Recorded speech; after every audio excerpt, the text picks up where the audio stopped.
We are live, Mayor. Thank you. All right, I'm going to call this meeting to order. Today is Monday, August 28th, 2023. This is our regular council meeting.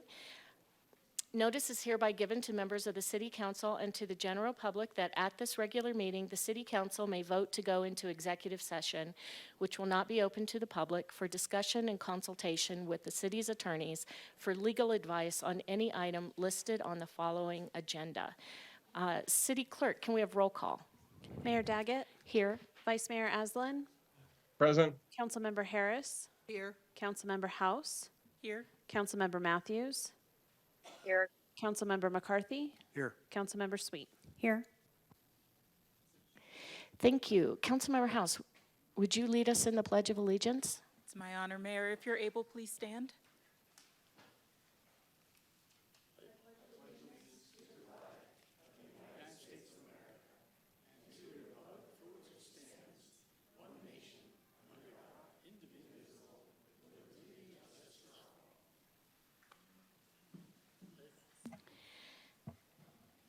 Councilmember Harris, would you read our mission statement? Yes, I will. Thank you. The mission of the City of Flagstaff is to protect and enhance the quality of life for all. Thank you. Councilmember McCarthy, our land acknowledgement. Yes, Mayor. It'd be my pleasure. The Flagstaff City Council humbly acknowledges the ancestral homelands of this area's indigenous nations and original stewards. These lands, still inhabited by native descendants, border mountains sacred to indigenous peoples. We honor them, their legacies, their traditions, and their continued contributions. We celebrate their past, present, and future generations who will forever know this place as home. Thank you. Moving down to item 4A, consideration and approval of minutes. Do council members have any questions or comments about any of the outlined minutes from previous meetings? All right, can I get a motion? Mayor, I'll move to approve the minutes as presented. Thank you. Do I have a second? Second. Thank you. Any discussion? All those in favor? Aye. Aye. Aye. Any opposed? All right. Moving down, item number 5, public participation.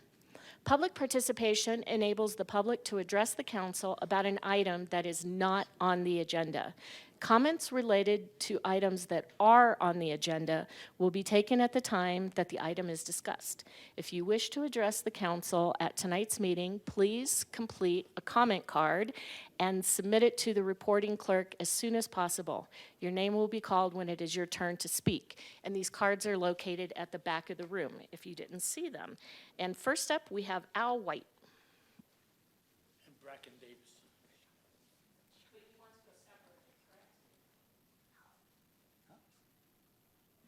I was told you wanted to go separately? No, we want to go together. Please go together then. There it is. So I'm here tonight to talk about volunteerism and how important it is, particularly in an organization like Theatricos. Theatricos has over 200 volunteers, and without them, we wouldn't have a program. And so we strive to recognize them. Bracken Davis is our volunteer coordinator, as well as our chief costumer. And Bracken has the responsibility of herding these 200 or so volunteers into viable work teams that make Theatricos thrive. So one of the things that we like to do is we like to have volunteer recognition. We have picnics, we have recognition programs. And one of the things we do to recognize volunteers at Theatricos is award a pin courtesy of Gold Wolf Jewelers. They donate these pins. The little pins have the two faces on them, the sad face and the happy face, that recognize drama throughout the world. And so, and Bracken is in charge of keeping those records as well. But one volunteer that we would love to recognize is a volunteer who has spent a lot of time at Theatricos and has put on programs that both entertain and are thought-provoking, and has been doing this for at least 15 years, if not more. And that person is our mayor, Becky Daggett. We have a pin and a card for you tonight, Becky. So come on down. Becky Daggett, come on down.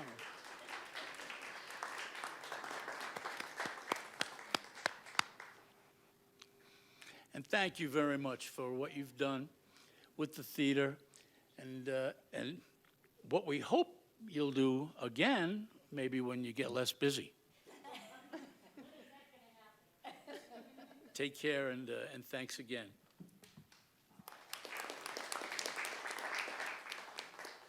Thank you both.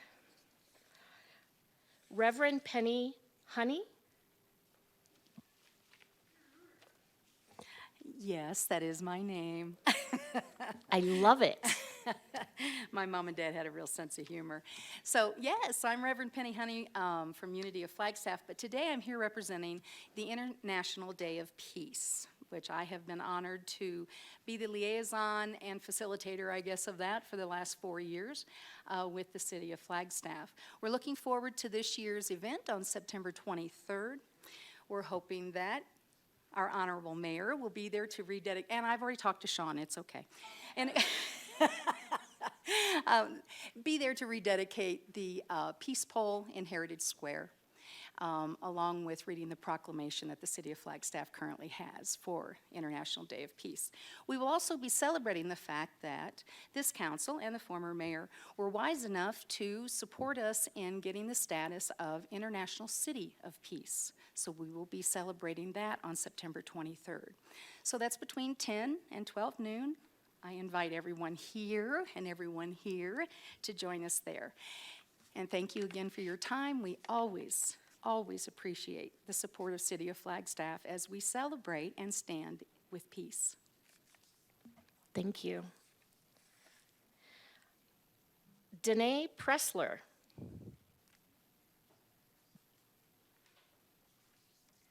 Good afternoon, Mayor and Council. My name is Danae Pressler. I'm the new climate analyst with the City of Flagstaff Sustainability Office, and I also have the privilege of being the project coordinator for the city's City Facility Energy Conservation Project that the Council authorized this last March. It's a pleasure to provide the Council with an update on this project, which has launched and will begin construction next week. As a quick recap, this project includes upgrading more than 6,000 interior and exterior lights across 39 city facilities to energy-efficient LEDs. That will also include the exterior lights being compliant with our dark sky ordinance. Crews will also be weatherizing 30 city facilities, installing electric heat pumps at the Joe C. Montoya Community and Senior Center to replace the existing gas units. And they'll be installing automatic door closer and air curtains at the J. Lively Ice Arena, as well as installing 6 new electric vehicle charging stations for City of Flagstaff fleet, and recommissioning irrigation controls at city parks, and also testing some of our water meters to estimate our water loss. When completed, this project will save the city approximately $305,000 annually in utility costs, and it will also reduce our greenhouse gas emissions from municipal operations by 3%, which is equivalent to 864 tons per year. This project will begin with lighting upgrades at City Hall on September 5th through the 14th, and the project will be ongoing through the summer of 2024 with a hiatus over the winter months. I look forward to keeping you informed of the progress along the way, and additionally, updates will be shared on the city's social media channels and through a dedicated website for the project that has an interactive map where you can see what actions are being taken across our city facilities. The website address is www.flagstaff.az.gov/energy-conservation. Thank you for leading by example. These actions will ensure a fiscally smart and sustainable future for the city. Thank you. Thank you. All right, moving down, item number 6A, August work anniversaries. Shannon. Thank you, Mayor. I'll pull up the presentation here. There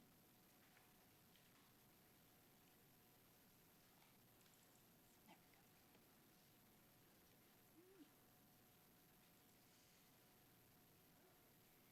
Not sure what I did there. Hold on.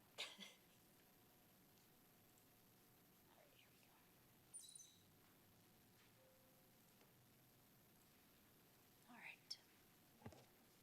All right. Thank you. Good afternoon. We are going to cover our August employee work anniversaries. This presentation is going to look a little different for you today. We actually met as a leadership team and had a retreat over the summer where we talked about some of the improvements that we'd like to make. And the first is going to be right here at the beginning, and that's recognizing our employees who have completed their first year with the City of Flagstaff. What an exciting time for them as they start their career with our organization. So I'm going to quickly go through this best I can, hoping that I don't mess up anyone's name too badly. Adam Slaughter is one of our rink guards celebrating his first year, along with Miranda Mann, a library specialist. We also have Travis La Machia, who's one of our rink guards. Dita Williams, she goes by Dee, in engineering as one of our administrative specialists. Savannah Rucker is also one of our rink guards, along with Elena Oslus, is also a rink guard. We have John Bliss, who works in Public Works as one of our facility maintenance technicians as a 3. And Waylon Lancaster is one of our recreation maintenance workers, temporary staff, as well as Jessica Selena, who's a police records technician. We also have Kelsey Forden, is a firefighter. Christopher Fennell, he's one of our new deputy fire chiefs. We have Brianna Dudzinski, who's one of our firefighters. Jacob McQuaid, a firefighter paramedic. Blake Armstrong, a firefighter. Justin Paris, Riley Millar, Alex Taylor II, Corey Fisher, all part of our last firefighter academy. And then Heather France, who's one of our lead parking aides. So we are very happy that all of those individuals have completed their first year with our organization. From there, we'll move on to our 5-year anniversaries. So this first is Nadine Hart. She's one of our recreation instructors within the pros team. We also have our very own Chief Gaylord, our fire chief, who is celebrating his 10-year anniversary with the City of Flagstaff. We're very excited to have him on our team, as well as our very own city attorney, Mr. Sterling Solomon. Congrats, Sterling. 20-year anniversaries, we have Julian Milligan. He is one of our public works supervisors. Jeff Eli, he is one of our public works managers. He's actually the manager that's out at the landfill. And just as we've previously noted, we like to respect our employees and what they like to share with us. And so if some look a little different, that's why they're a little different.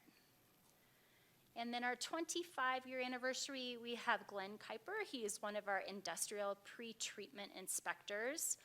Shannon Jones, our water services director, as well as Jolene, have helped us put some information together for Glenn, and he's also offered a quote, so I'm very excited to share that with you. Glenn's been with our organization in service to our community as well as our organization for 25 years. He started in Parks and Recreation, but ultimately found his home to water services. He's worked both in water distribution as well as industrial pretreatment. Glenn shared in his 25 years with the City of Flagstaff, he's always had a job that dealt with something different each day. At the end of each day, I've been proud of the changes we as a team have made for the betterment of the city as well as for myself and my family. His interests are boating, camping, and cruising his Jeep on an off-road trail, getting lost in the woods among the wildlife. So we are very excited for Glenn and his 25-year anniversary, and just congratulate everyone on their milestones that they've achieved this month. Thanks for allowing us to share that with you. Thank you, Shannon, and thank you, Team Flagstaff.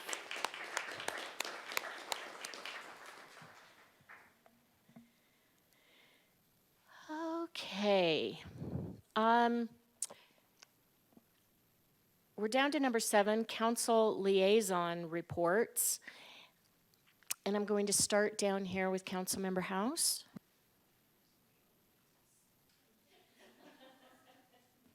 Thank you, Mayor. The Commission on Diversity Awareness had a meeting that included updates on several of their current working groups and initiatives. They did a follow-up on a proposed equitable restroom ordinance that was, I believe, recommended in August of 2020 and moved forward as a fair item by council, but not yet fully followed up on. So would love to get any sort of updates on that or help that in continuing forward. The Housing Commission meeting was canceled for the month of August, but they are scheduled to have their meeting September 28th. And I wanted to just take a moment to highlight the ongoing efforts of the housing team as they're working to move forward efforts on the 10-year housing plan and Flagstaff's housing emergency. So many of their efforts are ongoing and not as widely visible to our community, but they are tangible and they're still meaningful. So I just wanted to take a minute to thank them for their work and their dedication to providing affordable, attainable housing options for our community. Also had a meeting with the Flagstaff Sister Cities Board to discuss some exciting efforts for them for engaging and re-engaging our sister communities. Governor Hobbs' appointment of, and I apologize if I pronounce this incorrectly, Yimin Wang to the Arizona-Mexico Commission. She is the, I believe, one and only representative from Northern Arizona. So we are proud to have her on that commission. And also furthering plans for the Arizona Sister Cities annual meeting. And the rest of my break activities I will save for to from. Thank you. Thank you. Councilmember Sweet. Thank you, Mayor. BPAC announced something exciting at their last meeting. There's going to be a memorial plaque for Brett Peterson on the Lone Tree Overpass. And if you recall, Brett was a capital improvements engineer here at the city, and we all miss him very much. Mountain Lion is launching their second electric bus around September 11th, and they're going to be collecting the data from the 2 electric buses to see which one performs better before they add the additional 4 that they have on kind of a back order with a grant. So that's exciting. And with NACOG, their Head Start program is severely struggling right now. They cannot find workers and their program is being cut, especially here in Flagstaff. So if you know of anyone who would be a good person to send their way, please do. We don't want to see classrooms closing. Thank you. Councilmember McCarthy. Well, thank you, Mayor. I attended the Transportation Commission meeting and some of the subcommittee meetings. And also, I'm chair of the Metro Plan, and we haven't had any meetings through this summer break, but Kate Morley and I did get together and go over some of her proposed goals, what she's going to get done this year. So that's it for now. Thank you. We're back in gear. Thank you. Vice Mayor Aslan. Good afternoon, everyone. It's been a nice recess, but also a busy break. This past month, I was involved in several tourism commission meetings. Tourism Commission met this week. Mostly what was discussed was the Flagstaff Regional Plan. It's a presentation I've seen going around lately. Sarah Decker is doing a good job of getting this info and some of the results out to as many people as possible, and she's definitely made the rounds with our commissions. A lot of good impromptu conversations about the taxes on our restaurants and some of the stressors that our restaurateurs and hoteliers are feeling about that. And some more conversations around that will be agendized for the future. Sustainability, we had a lot of new people join the Sustainability Commission. It was fun to get to know all of them and hear their stories. And long, lengthy conversation, very enthusiastic conversation about post-fire revegetation efforts. The CP WAC met on Friday as well, and we got a presentation from Carletta Toulouse about the new Baj Nuavjo Ikta Kukveni National Monument. very exciting to hear those updates and hear from her, and to just express a celebratory moment as we bask in the glory and glow of that recent victory that the community fought so hard for well over a decade. And then finally, Councilmember McCarthy failed to mention this, but he joined me and other city staff and many county officials and representatives on a tour of our flood control efforts with Congressperson Eli Crane. It was a wonderful opportunity to see him in action, get to know he had his entire DC staff as well as his district staff out in the field with him for that. So we all got to show off some government works that we're all incredibly proud of, fighting for those federal dollars to make sure that those efforts continue. He was impressed with everything he saw, and it was a wonderful opportunity for us to connect and do some relationship building as individuals as well. Great time. That's all for now. Thank you, Vice Mayor. Councilmember Harris.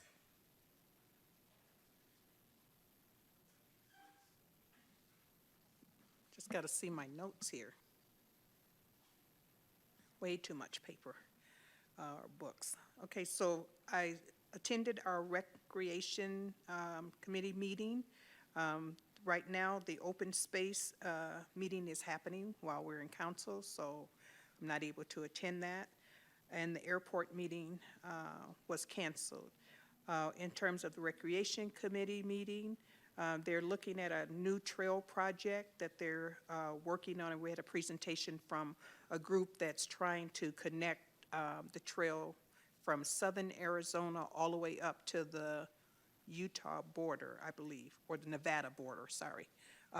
And they're working with our staff to see what that might look like, and also to see what how feasible that might be. So we'll have more information on that, and I thought it was a pretty good project, and there's definitely a lot of questions about that, but we'll give you more information as we get it. And they're just in the starting planning stages, so nothing has really happened other than them looking at things.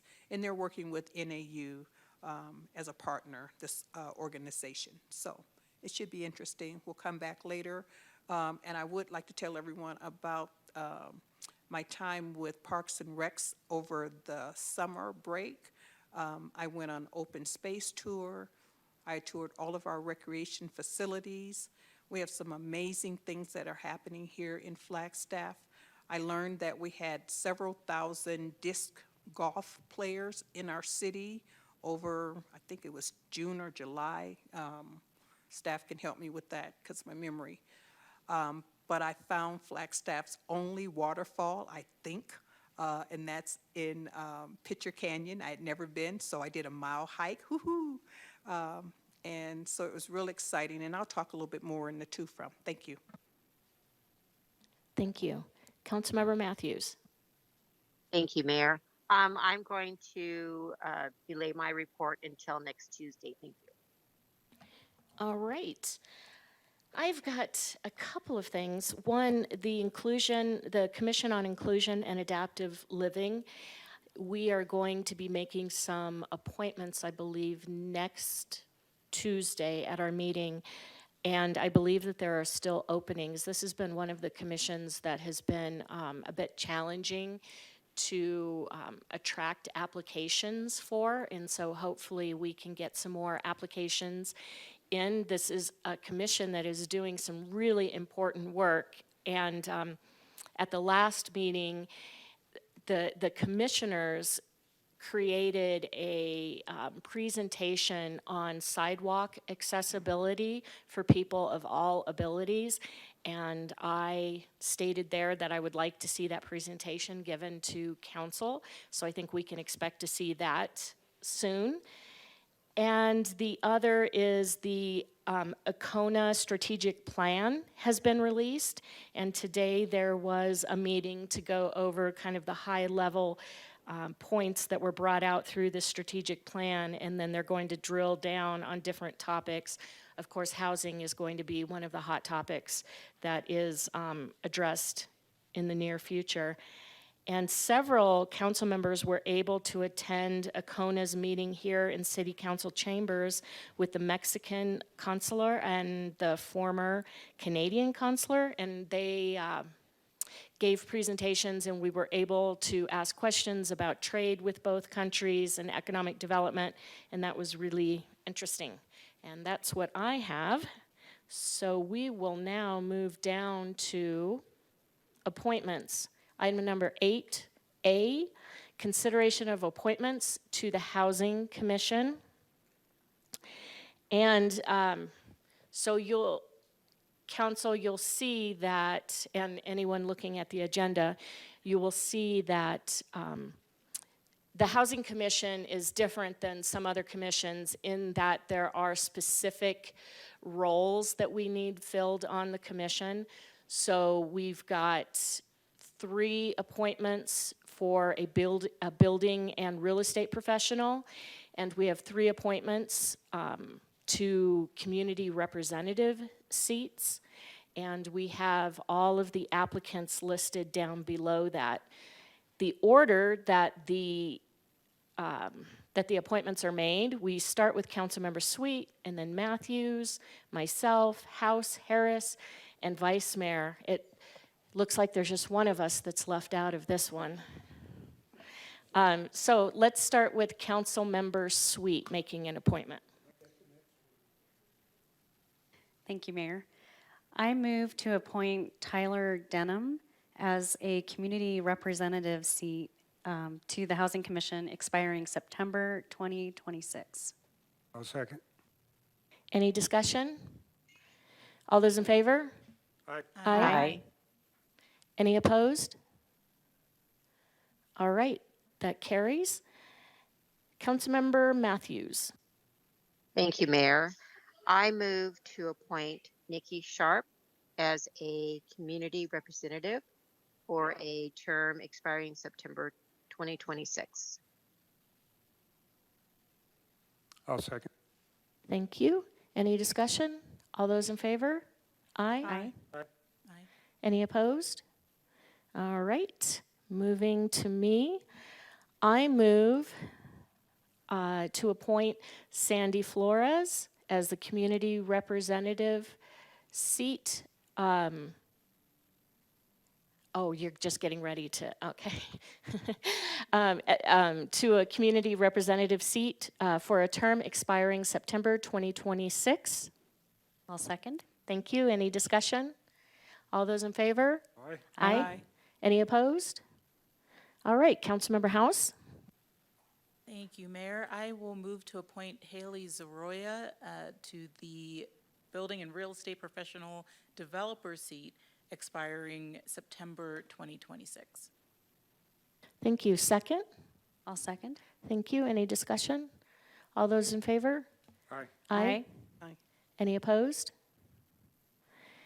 All right. Oh, yes. Okay.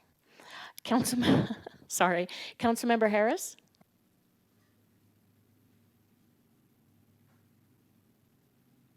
Yes, I'll move to appoint Corey Runge. I think I pronounced that correctly. I think the term is expiring 2026, but correct me if I'm wrong. Thank you. Yeah, we have 2 expiring 2026, so this will be the second building and real estate professional expiring in September 2026.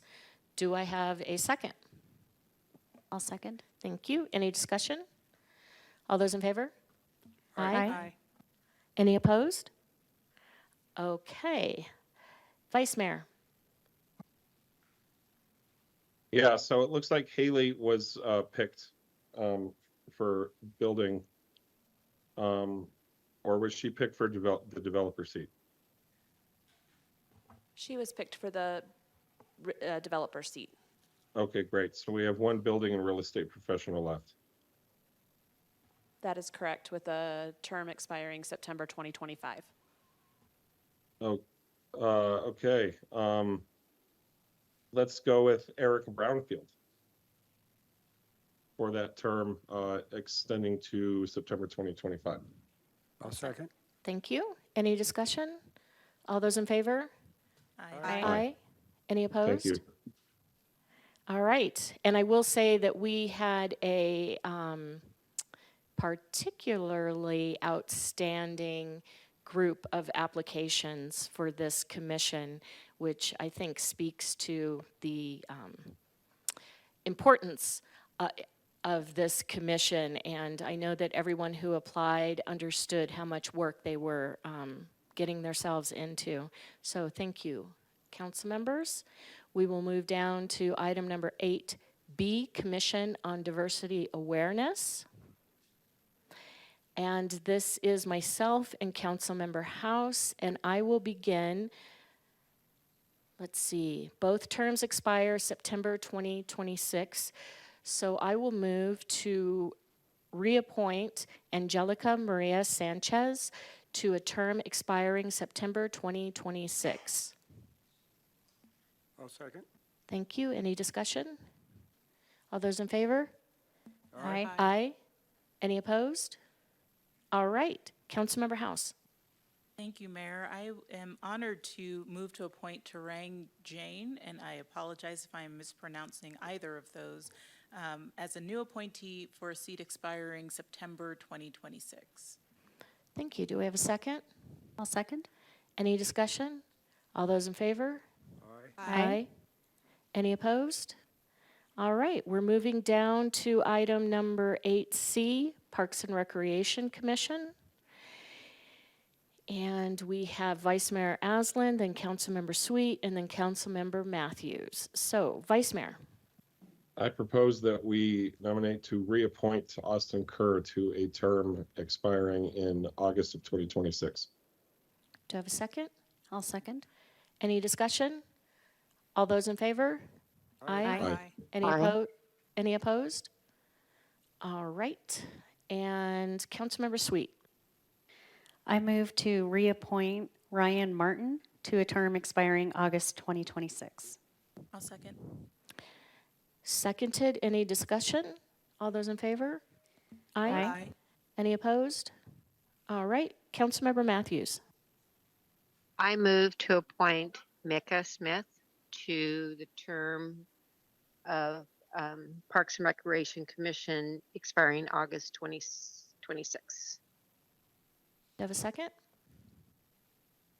I'll second. Any discussion? All those in favor? Aye. Any opposed? All right. Moving down to D, Sustainability Commission.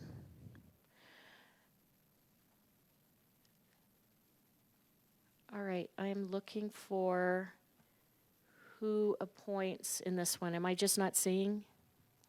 Mayor, it will be Councilmember Harris and Councilmember Sweet. Oh, okay, now I see it. Thank you. Councilmember Harris. I move to reappoint Priscilla Boingting.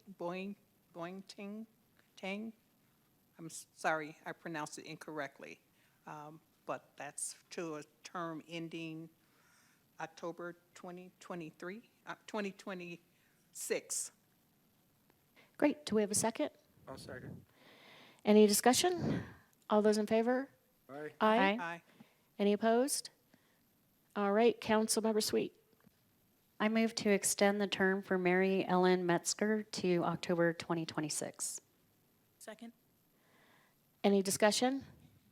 All those in favor? Aye. Aye. Any opposed? Okay.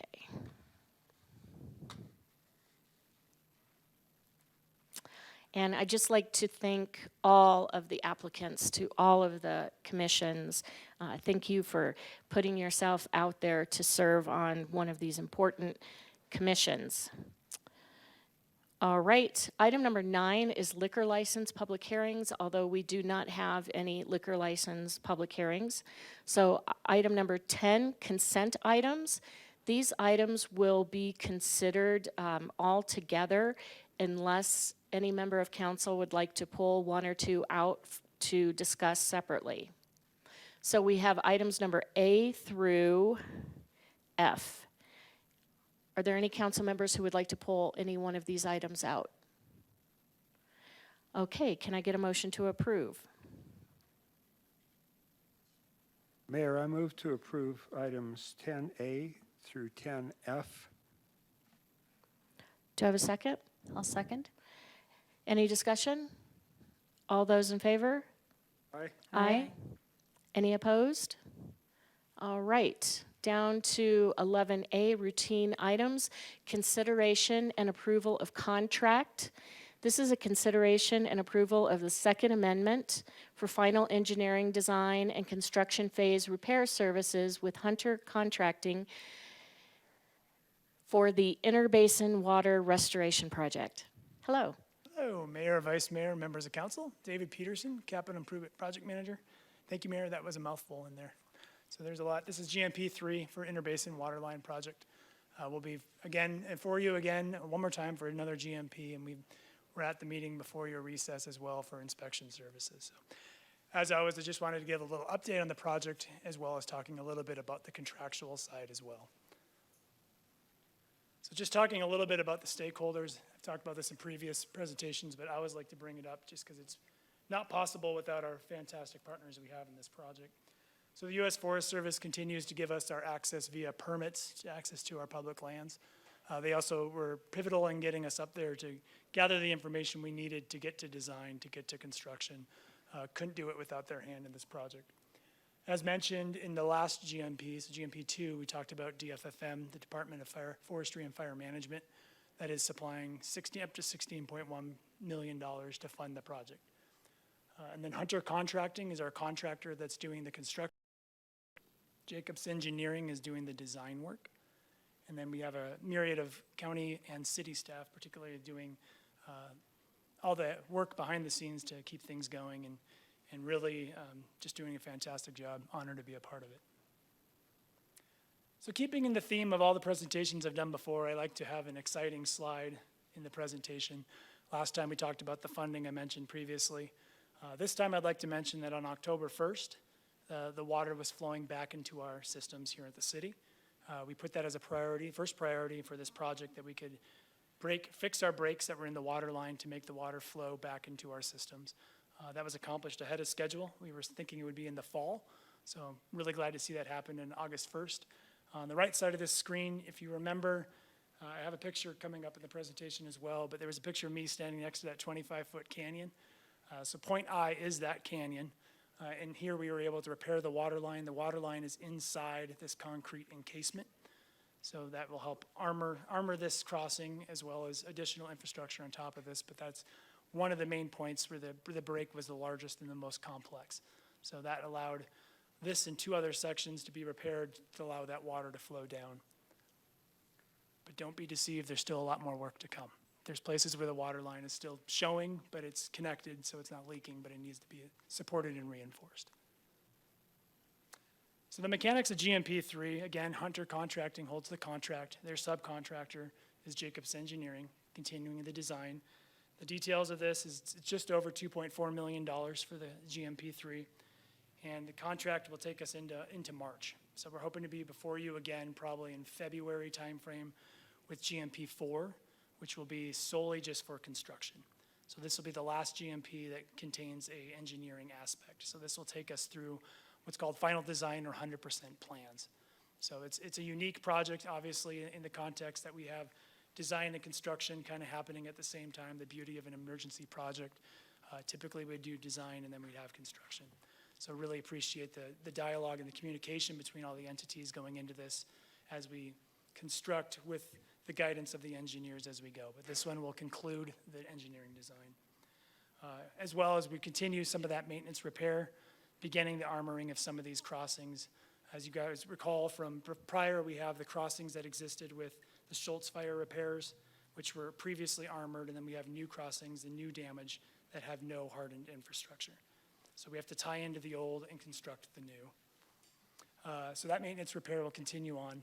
And then we also have Enviro Systems is doing the cultural and environmental clearances for us as part of this GMP as well. So just to recap again, back in mid-January, we had GMP 1 that really kicked things off, mainly Focus was the design work, getting that going. GMP 2 really allowed us to start clearing the road, really start getting that maintenance equipment in there, setting up our staging yards. That kind of coincided with our clearance with our decision memo from the Forest Service, which allowed us to get in and establish our yards, allow us to do more new construction versus just maintenance construction. And then inspection services is when we were here right before council break. And then tonight, and then again this spring, we'll be back with GMP4 to finalize the construction. It's in the staff summary, but I just wanted to say that if you're tracking along here, that we're about 6.33 million into that 16.1 max cap. So it's 5.8 million for the GMP of construction and design, but remember we have $500,000 for inspection services. So if you add that in there, we're about 6.33 million. All right, and now back to the pictures. So this is that picture I was referring to at point I on the left side of this picture. That's me standing in the yellow circle. It's about a 50-foot across, 25-foot deep canyon. This little piece of pipe, 16-inch ductile iron pipe, looks like a down tree, but that is actually several breaks in a water line. That is what's now sitting level here inside that concrete encasement I showed on the previous picture. This picture I took last week. It's actually changed this week from this picture. They're actually installing the gabion baskets here in the front face here.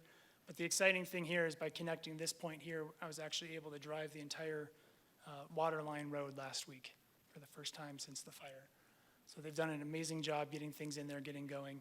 Now it's a matter of constructing it, armoring it, so we can make it more easy to maintain and operate going forward. As you can see here, this culvert underneath, this is more of a, lack of a better term, a sacrificial culvert. It's allowing the water to pass under the site while we construct.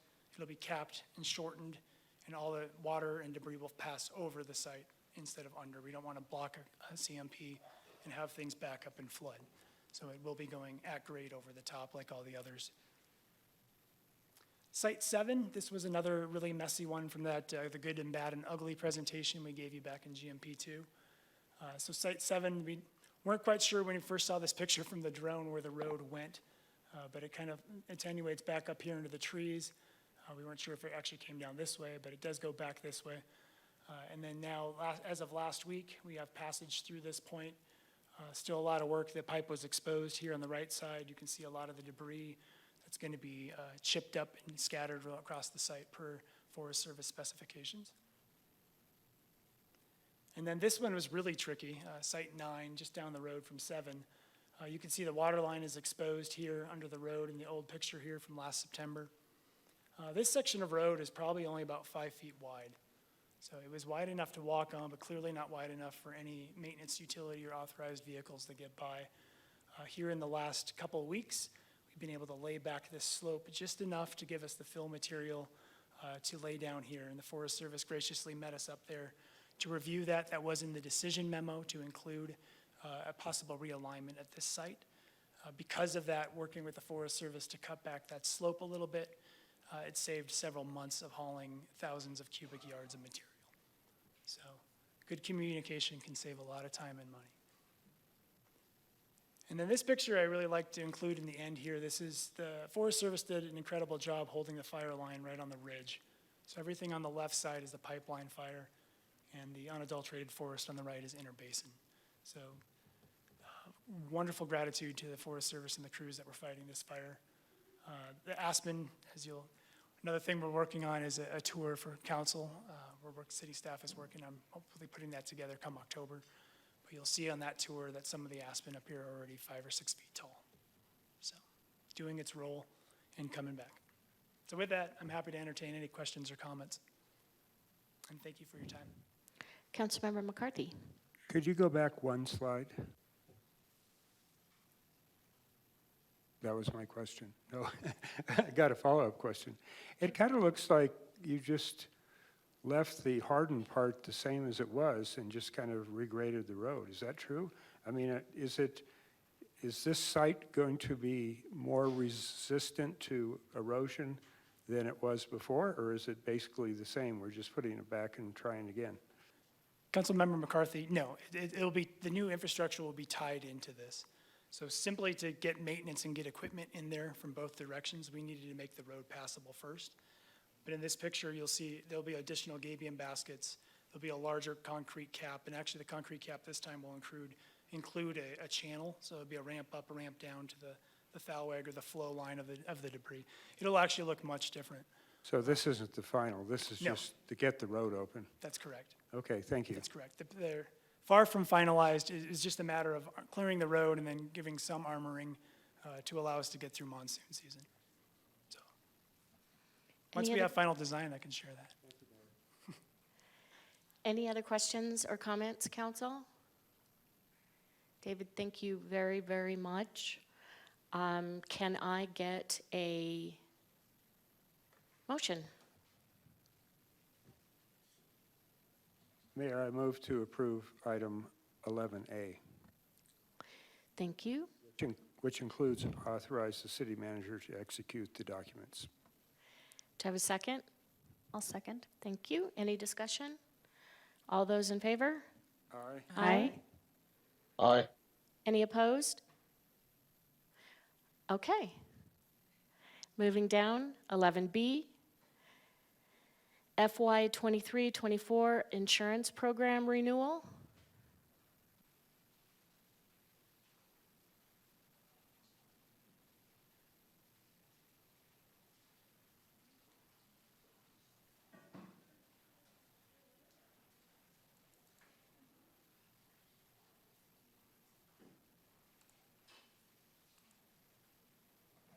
Welcome. Thank you. Good afternoon, Mayor and council members.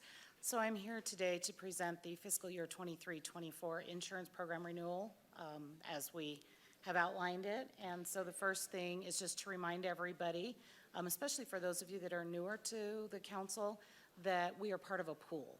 And so what that means is we shifted about 4 fiscal years ago off of being self-insured, self-administered, self-funded to a pool approach. We are part of the Arizona Municipal Risk Retention Pool, and so we are part of a much larger group, 77 members total, and we have what's called membership fees. So you can think of those as insurance premiums, but they're membership fees. And those fees are based not only with, what the other members have going on, but our loss, so our loss runs, how many claims we've had, our number of employees that we have, the types of classifications that they sit in with respect to the NCCI codes, our inventories, our property values.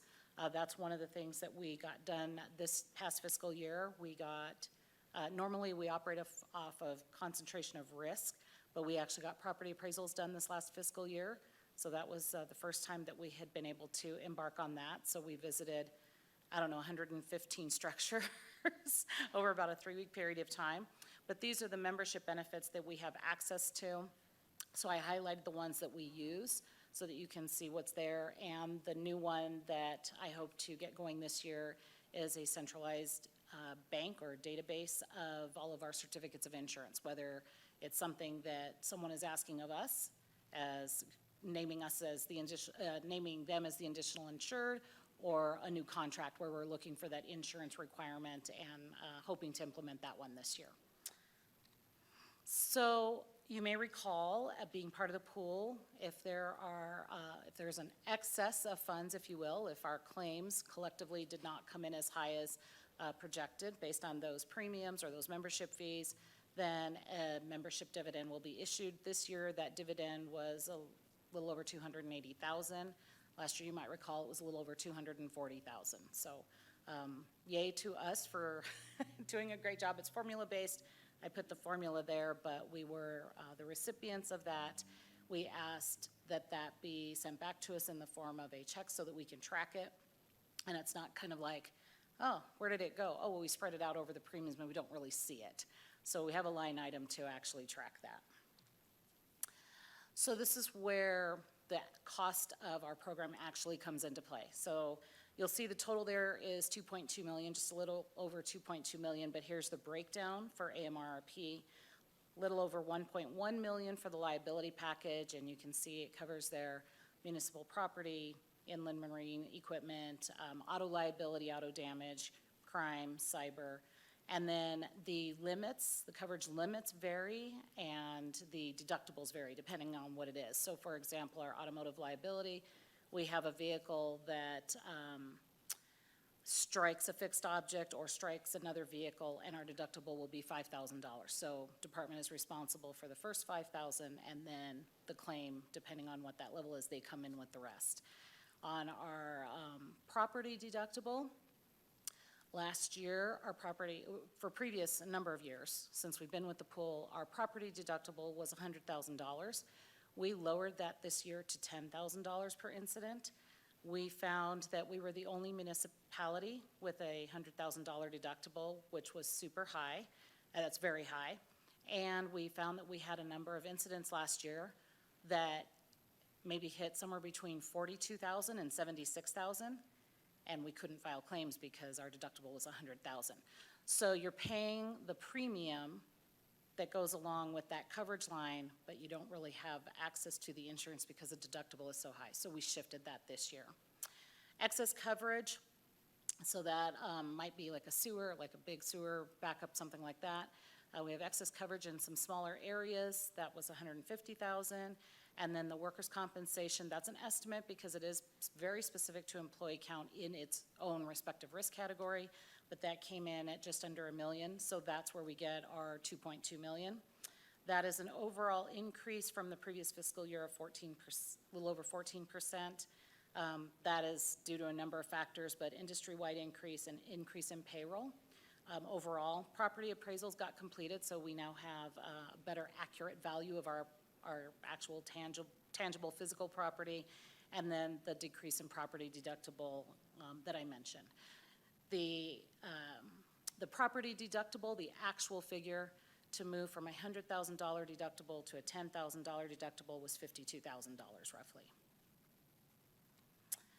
Then we have our aviation liability and our foreign liability. So AMRRP does not cover our airport or any employee that is traveling out of the country, so we procure that insurance coverage separately. These are our providers of that insurance, and last year, you may recall if you were with the council, we went with, we had the option of going with a 3-year policy, but we went with a 1-year. This one, we went with a 3-year policy. That means our annual, pay it annually, but the price is fixed, so it's guaranteed not to increase over the next couple years. And we thought it would be better to go with the 3-year because A, it's fixed, and B, we have a lot of contracts that are going to renew under our new airport managers, so we felt that gave everybody, us, them, time to get through those and take a look at language and indemnification, statements, things like that, and make sure that we're set. So we decided to go with a 3-year this year, and the breakdown for the other miscellaneous sundry charges are, it's there, and so the total for that is a little over $55,000. Then we have the Firefighters Cancer Reimbursement Fund. This comes from the Industrial Commission of Arizona, so sitting right there under the ICA. That was new as of the previous fiscal year. This did not go up very much. It went up about $4,000. That is strictly based on population. So you'll see I circled us, the city of Flagstaff there, and in case that print was too small, just kind of pulled it off to the side. But that is strictly based on population on the most recent census data that they have. So you've seen the total there, and I'll give you the bottom line amount here in a minute, but where we save money throughout the year is we receive a lot of claims, a lot of notice of claims, and we work very hard to investigate those and determine what's considered compensable and non-compensable. So last fiscal year, we actually paid out a little over $35,000, but what people file in, and some of them, I will tell you in all honesty, they would be considered no value claims. We get some very interesting things, and they put down $2 million or $5 million or $7 million, and the supporting documentation doesn't support that claim. So we get claims in. Last year it was a little over $15 million, and we did not pay $15 million out. So we are really looking for, did we do it, and if we did it, what % of that is the city of Flagstaff responsible for? We also recover through subrogation, so that's somebody damaging or causing loss to some of our property. Maybe they hit a wall, a street sign, a signal box, one of our vehicles, so we work through their insurance company to recover those funds.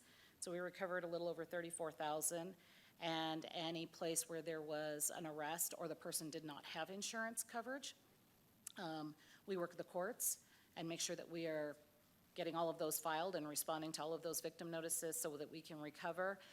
This 19,000 that we recovered goes back a number of years because it's small amounts.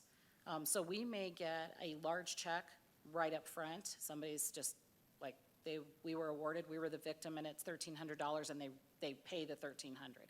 A lot of these are much larger amounts, and so it's $150, $200 until they can get that balance down. So that's just the total that came in this last fiscal year. And then, of course, our dividend from the pool. So the total that staff is recommending for approval is the 2.455916. We need insurance, so hopefully there's no dispute over that. But I'm happy to take any questions if you have them. Thank you. Council, any questions or comments? All right, I don't see any, so can I get a motion? Thank you.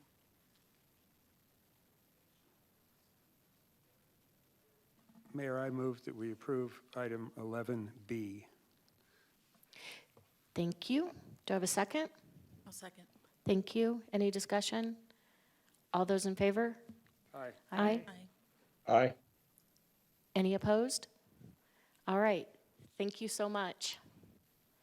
All right, moving down, regular agenda, item 12A, consideration and adoption of resolution number 2023-46, a resolution for the renewal of an administrative IGA with Summit Fire and Medical District for the term of 1 year. Hello, good afternoon, Mayor, Vice Mayor, and members of the council. My name is Chris Fallon with the Flagstaff Fire Department, and I'm here to talk to you today about our extension for the IGA that's currently in place, and just a little bit of background behind it. This IGA has been in place for 7 years now. It helps us do training, it helps us hire, promote, and the biggest thing that it does is help us pool our resources during emergency responses. Since none of the departments have a lot of extra staff, that benefit has been huge. Our communications, our dispatch, everything is all tied together with the two organizations. We're asking for a 1-year extension on that, and that will give us time to do a feasibility study to see where this goes in the future, to see what it progresses through or different options. That feasibility study is going to take about 9 months to get the results to. The vendors are very busy, and it's just going to take a little bit of time, so that's where we're looking for the 1-year extension. The fire district at Summit, they signed last week for the approval to move forward, so that's what we're asking for you also, and I was going to see if you have any questions for me. Any questions? Just to clarify, so the feasibility study is to look at what is the best arrangement between the two entities moving Correct. forward? It's to look at the best arrangement to see if what we're doing is the best idea and see what other options are out there. Okay, thank you. Sure. Can I get a motion to read the resolution? Mayor, I'll move to read resolution number 2023-46 by title only. Thank you. Do I have a second? I'll second. Thank you. Any discussion? All those in favor? Aye. Aye. Any opposed? City Clerk? A resolution of the Flagstaff City Council approving an intergovernmental agreement between the City of Flagstaff and Summit Fire and Medical District for shared services. All right, can I get a motion to adopt? Mayor, I move to adopt resolution number 2023-46. I'll second. Thank you. Any discussion? All those in favor? Aye. Aye. Aye. Any opposed? All right. Thank you so much. Thank you. Item 12B, 12B, consideration and adoption of resolution number 2023-43. A resolution of the Flagstaff City Council approving an intergovernmental agreement between Coconino County and the City of Flagstaff for the application for the Edward Byrne Memorial Justice Assistant Grant Program FY 2023 local solicitation. Good afternoon, Mayor and Council. My name is Allison Hughes. I'm the Support Services Manager with the Flagstaff Police Department. The police department would like to request the consideration and approval of the IGA between the City of Flagstaff and Coconino County for the submission of the grant application.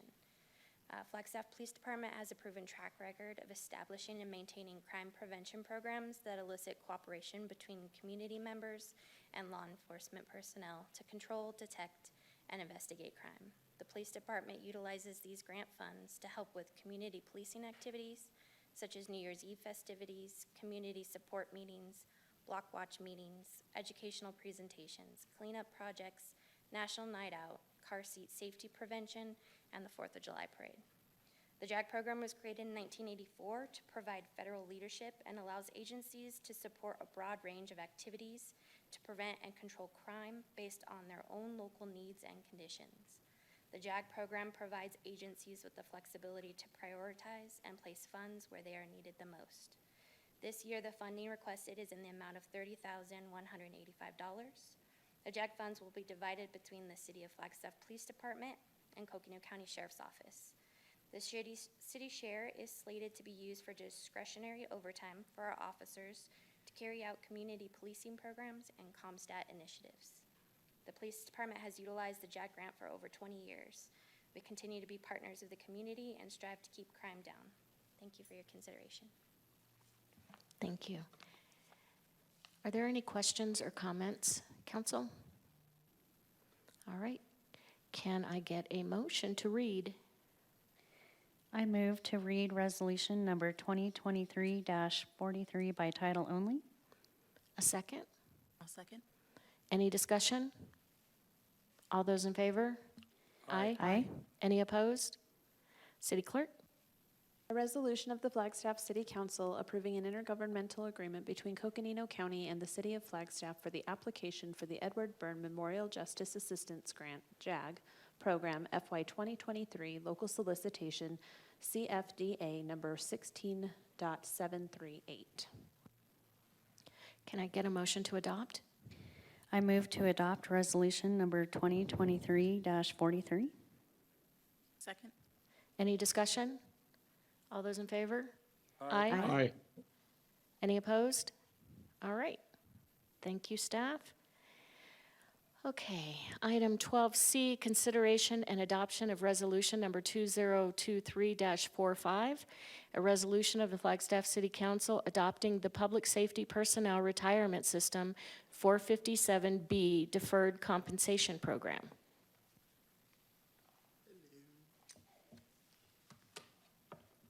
Mayor, Vice Mayor, council members, Randy Tracy, the HR Director. Hello, executive team. Can you hear me? Can you hear me now?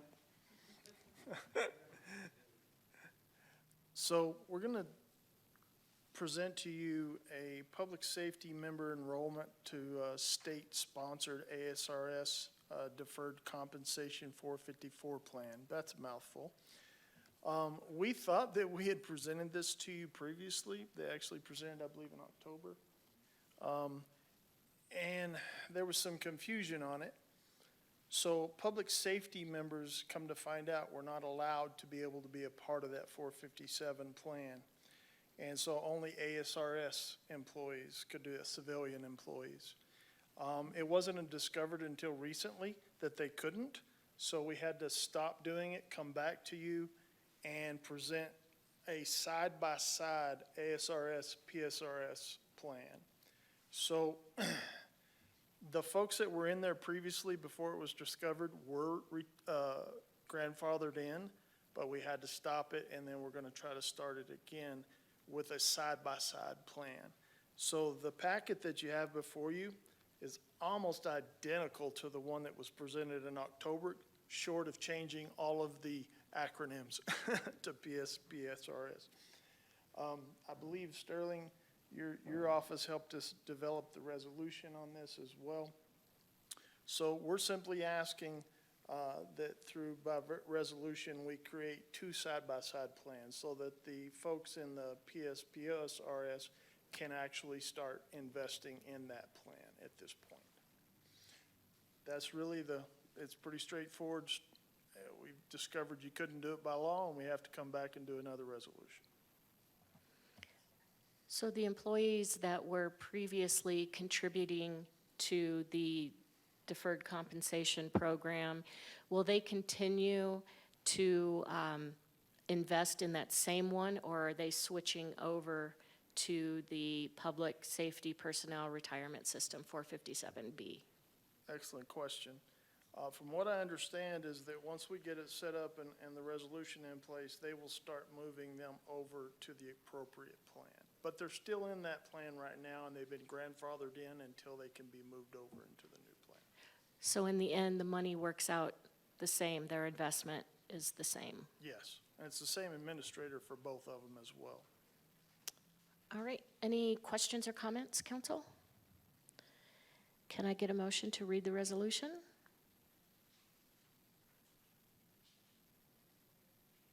Mayor, I move that we read Resolution 2023-45 by title only. Second. I'll Do I have? second. Thank you. Any discussion? All those in favor? Aye. Aye. Any opposed? City Clerk? A resolution of the Flagstaff City Council adopting the Public Safety Personnel Retirement System Supplemental Salary Deferral Plan. Thank you. Can I get a motion to adopt? Mayor, I move to adopt Resolution 2023-45. Do I have a second? I second. I'll second. Any discussion? All those in favor? Aye. Aye. Any opposed? All right. Thank you.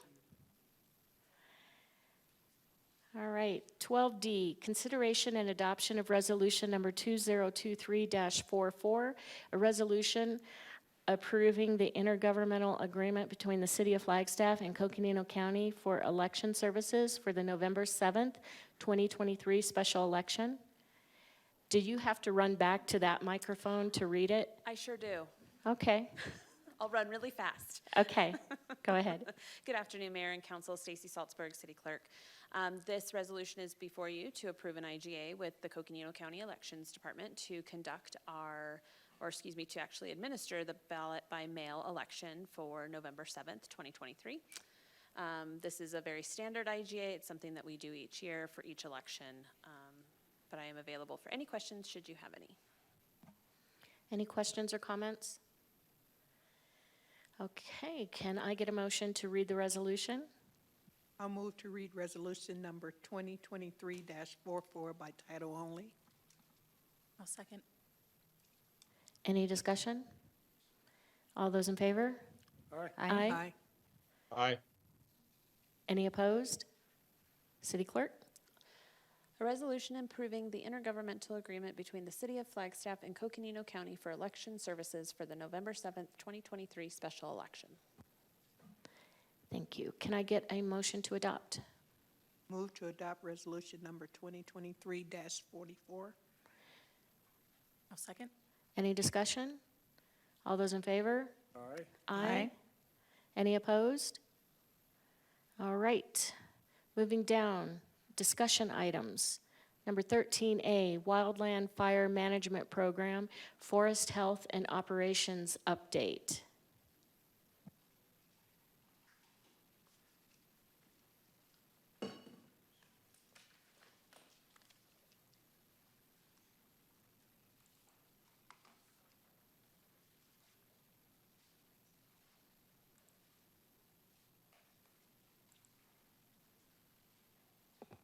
Okay, hello, Mayor and Council. Thank you for making some time for us this afternoon. We're going to chat briefly about some of what we're up to this fall with both our Forest Health and Operations side of our Wildland Fire Management Program, and also just take a moment to introduce some new folks because we have some new people on the team. So, you know Paul Otrogi, our battalion chief, myself, Neil Chapman, but we do have some new people. Not here tonight, but we recently hired in June Mark Adams. He's the new Community Risk Reduction and Firewise Specialist. Mark comes to us after 24 years with the Forest Service, working on all 3 hotshot crews in our area. He just recently retired as the superintendent of the Flagstaff Hotshots, so an incredible background.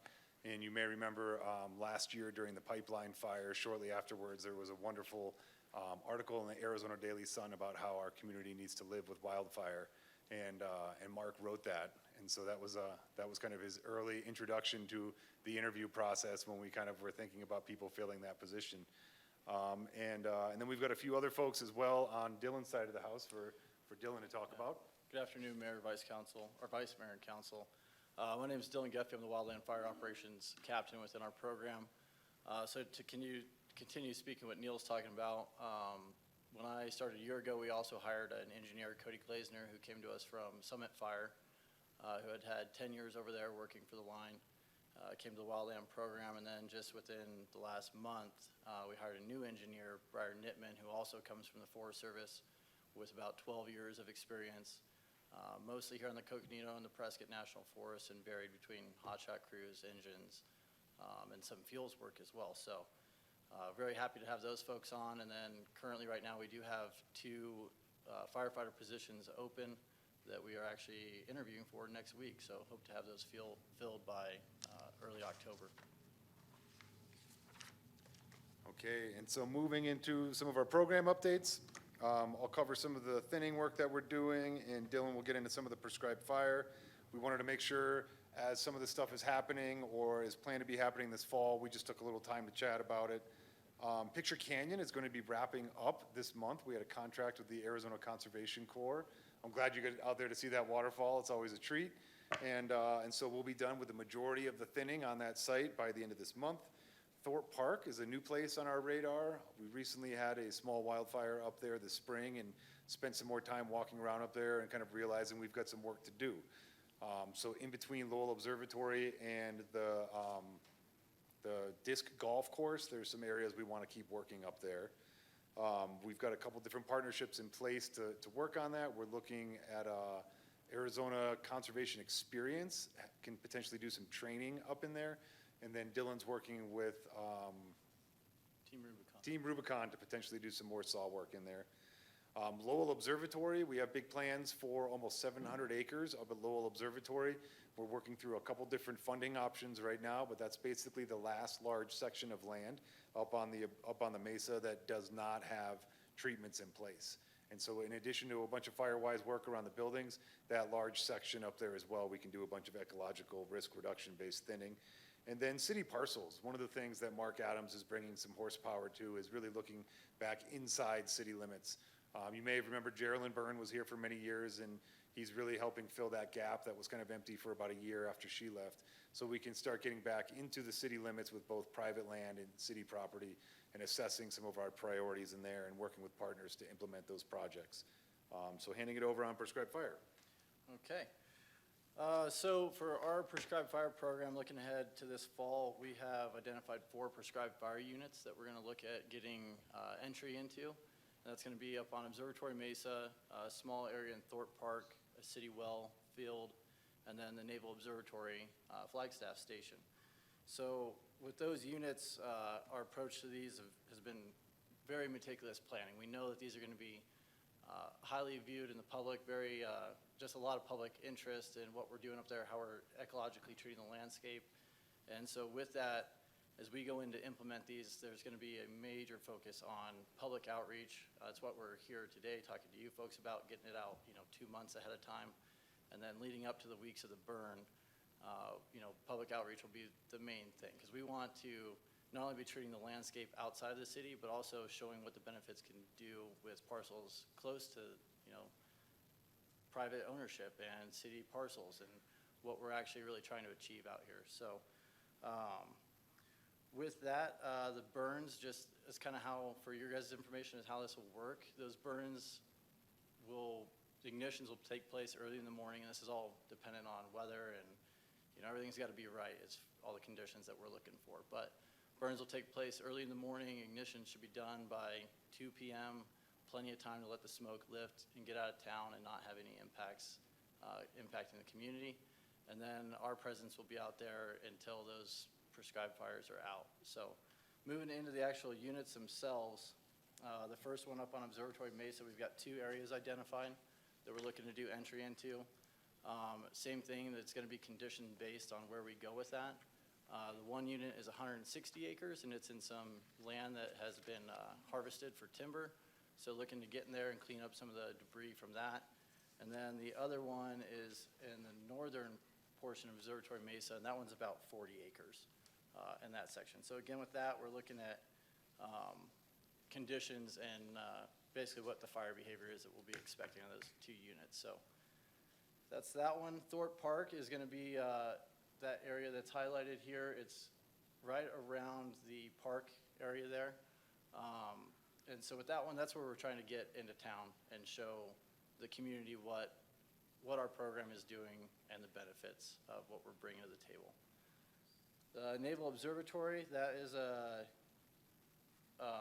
80-acre unit with a contract with the Department of Defense, helping them manage their land out there. So that's what we've got going on for the Naval Observatory. And then the City Well is City Well Field number 5, so just south of town off the 132 road.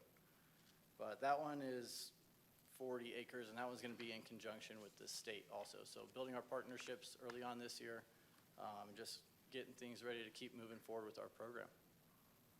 And then I'll hand it back over to Neil for... Yep, and so these are the Yep. three thinning projects. That one on the left with the red line, that was Picture Canyon, and that 200-acre project that's just being wrapped up. That one was a grant funded through Arizona Department of Forestry and Fire Management. And then Thorpe Park, you can see that parcel just above the ball fields and the disc golf course area. That fire this spring was kind of up in this area. And to some degree, you don't need a PhD to understand if it's darker on the map, there's a lot more trees right there. And so that's where we're going to really get into and try to do some of the thinning. And then Lowell Observatory, that's that large section right there. That's over 600 acres all by itself. And you can see to the north and west where the treated areas look different. So we want to get in there and do some more work. That's going to likely be in partnership with the Greater Flagstaff Forest Partnership in Coconino County. And so as our funding plans come together and once we actually have something in place, we'll give another update on that one. And then, you know, I know Dylan just mentioned it as well, but I get really excited about this parcel right here. That's the road that goes right up to Lowell Observatory that is in there. This will be a very visible unit. It's small, but everybody's going to know when we're doing it. It's not something that's off in the distance. And we really want to get the community engaged and see how a prescribed fire works and what the impacts will be on that site. So we're looking forward to having a really small but very visible operation right in town here. I mean, we could walk there in a few minutes from here, so it's going to be pretty visible. And then general updates on Flagstaff Watershed Protection Project. We continue within the Upper Rio de Flag. The Flagstaff Ranger District of the Forest Service program of work includes a bunch of different timber contracting that is going on right now. So they have different processes of contracting from prep and layout to awarding contracts. There's a Snowball Road hand thinning project going on right now. That's exciting because we're basically prepping that road in case there is ever a wildfire that starts coming up the peaks. So that work will all be done ahead of time instead of at the time of a fire coming up the hill. And then the LaRue NEPA analysis, we've mentioned that one a few times, but the clock has not officially started on that one. That's a really interesting project that is in between Forest Roads 151 and Snowball Road, so Hartbury Road and Snowball Road. It's going to include some complicated acres that were left out in the past because of their complexity, but we want to make sure we cover as much of this land with NEPA as we can, so as funding and implementation plans come together, we don't have any gaps. And then again, the experimental forest, we're still working with those folks over there on how we work on making sure those lands that are managed by the Rocky Mountain Research Station still get treated and they don't get left out. And then again, our city and private land firewise efforts that Mark is really taking up to a whole new speed there. We have 2 agreements that you're going to see coming up on the agenda soon. One is for cultural resource surveys that may look a little different than our normal kind of thinning and burning program of work. But the Forest Service can't do prescribed fire if they don't have the archaeological clearances in place. And so when we met with them a while ago and discussed some of the bottlenecks to increasing the pace and scale of prescribed fire, cultural resource surveys came up as a big one. So we're stepping up and taking on some work with them to implement these agreements within the FWPP footprint. And then PODs, that's an exciting term these days. It stands for Potential Operational Delineations. And the Forest Service is sending some funding our way to go implement some of these these pods-based projects. So basically kind of like the snowball work, you go out to a road system and you start prepping the roads and doing the thinning along the roads now, rather than when the fire's coming and it's an urgent situation. And so that would be sending some money for our crew to work along, I think we're looking at the 535 road, which was the northern boundary of the slide fire, kind of west of 89, down by Forest Highlands area. And then prescribed fire training, there's some exciting things going on there.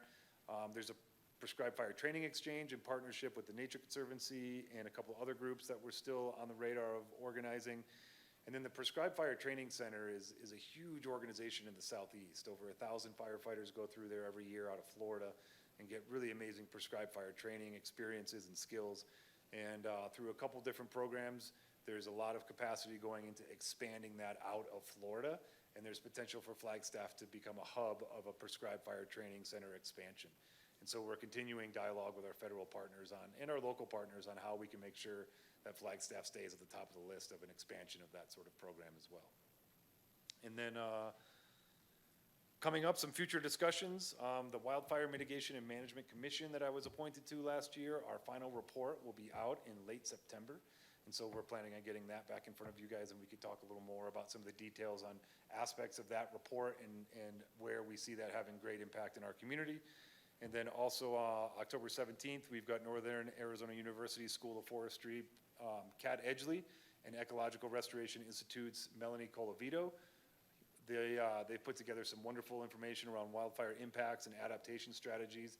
Kat's done some amazing research, social science research around our community, out into parks and out into Kachina and Mountain Air, about smoke tolerances and information sharing in different ways that people's tolerances may vary based on the information they have. And then Melanie Colavito with ERI's got some wonderful information updating the Schultz Fire cost avoidance studies. And so we want to get them back in front of you guys and give some updates on their work as well. So that's all we've got. Any questions? Councilmember Harris. Yeah, when you all do thinning, I'm assuming that you're taking out the older trees or the younger trees or the brush? Oh man, we like to leave the big trees. The old big trees are what we call fire tolerant. So an old ponderosa pine has nice thick bark on it. We always leave those trees because we don't have very many of them left because a lot of them were cut for so many years. So we leave the big trees. We remove the less fire tolerant little trees. And so especially if you're doing stuff with a hand crew and chainsaws, you're removing smaller trees. And so the thinning removes those smaller trees to prevent the fire from running up into the big trees. And then what do you do with, I mean, you burn stuff in the woods, all of it? I'll get this one. Yeah, go ahead. Yeah, so it's a two-step process essentially. We'll go in and hand thin first, and like Neil was saying, we're taking out the majority of the smaller trees. We like to leave an age diversification class of the trees themselves. And then in that first phase, we'll hand pile everything, go in the winter months, and then hand burn the piles and remove that fuel loading first. Come back in a year or two, and then do a broadcast burn, and then burn all the surface fuels. So two-step process, pretty much. A lot of projects nowadays, we have a program called Wood for Life where we can get this stuff out into communities as firewood. So it removes some of the stuff that we have to burn in slash piles in the woods if it's in a place where people can get to it to haul it away for firewood. So we're hoping to use as much capacity in that program so we have less in the slash piles in the woods. And that's what I was trying to figure out, if that wood is being given away or people can come and take it and use it. Yep. So the National Forest Foundation has a wonderful organization going around finding ways to get the wood out into different communities. They target both tribal and vulnerable communities within the Wood for Life program. So that's our hope, is as we're working along road systems, that it's easy to get to and we can get it out into the public. Other questions? Councilmember McCarthy. You might mention that the city has a program where firemen will come out and inspect your property to see if you're safe for a potential fire, or if you better move some pine needles off the ground or cut a couple trees down or whatever. Yes, thank you. Mark Adams, our relatively new employee, is are expert at that, and so he provides a service where he'll come to your house and do an assessment, what we call our FireWise assessment, and he's got a big old checklist we go through, and really it's more than a checklist though, it's a conversation. What kind of things can you be doing around your house to reduce the risk? Sometimes it's just recommending you move your wood pile a little further away. Sometimes it's removing trees. Sometimes it's talking about the construction materials of your roof. And so it's really something we have to live with every year. It's not that you just go out and do something one year and you're good. So we do provide that service for everybody in the Flag and Summit District, and they can contact the fire department directly to schedule that. Thank you. They're coming to my house tomorrow. Yep. Wonderful. I've got a question about when we partner up, say, the Naval Observatory, how does that work when you're partnering with another entity? Who comes to who? How does it get funded? Sure. So that relationship has existed since before either one of us came over here. So I can't really tell you the origin story of that. But basically what it comes down to is, as an organization, we can provide the skill set and the capacity to implement the projects, and the Naval Observatory has a need to do those projects. And so the Department of Defense has a conservation staff with some biologists that writes a management plan for their site, and they've done some ecological thinning out there. I think the city's done some of the thinning as well, and they want to maintain that thinning condition with prescribed fire. And so we're in a position to be able to implement that prescribed fire for them. And so we have a contract in place that, lines out all the roles and responsibilities and liabilities, and they have some funding in place to offset some of our costs as well. So we have a plan based on 40-acre units, and our intention is to try to get to a rotation where we burn about 40 acres out there every year. We missed a few years of rotation, so we're looking at trying to do about 80 acres this fall. But it's basically, the Department of Defense is pretty aggressive in their use of prescribed fire across much of their landscapes all over. Fort Huachuca in southern Arizona has a wonderful fire management program, lots of places in the southeast. And so they look to their local partners to do a lot of this if they don't have those capacities in-house. And it's a great relationship that we've been able to maintain for probably close to a decade now. I think one thing to add to that, it's just from our hiring perspective, that's, we've been looking for candidates that bring that ability to continue doing that work. And that's with bringing Mark Adams in. He's a qualified burn boss, myself, trainee. So just within our own organization, we're able to provide that support and build the relationships with those folks out there. Did you say burn boss? Yep, it's a qualification that they use for being able to do that. Oh, all right. Thank you. Any other questions or comments, council? All right. Thank you so much for the presentation. Thank you for your time. All right, we are moving down to item number 14, future agenda item requests. After discussion and upon agreement by 3 members of the council, an item will be moved to a regularly scheduled council meeting. So we are looking at a citizen's petition titled Mitigation of Impact of Pickleball Courts in Bushmaster Park. So we have public comment, and we have some information that's been provided to us. We also have some written comment. Does staff have anything to present, or they're just available if council has questions? Mayor, there is no formal staff presentation, but staff is available for questions. Okay, wonderful. So should we just move ahead with public comment and then have the discussion amongst us? All right.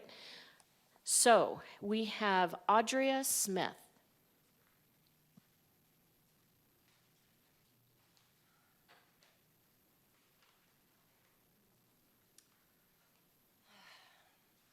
Hi, members. Dear members, thank you.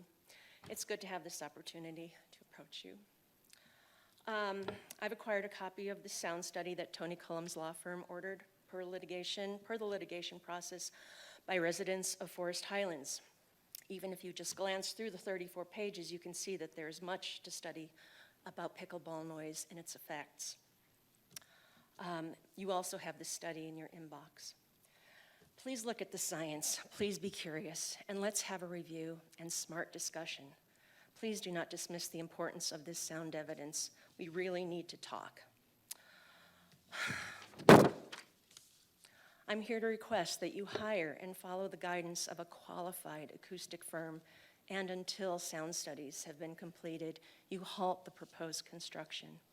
I also request that you solicit input from residents and community at large with a respectful, inclusive approach.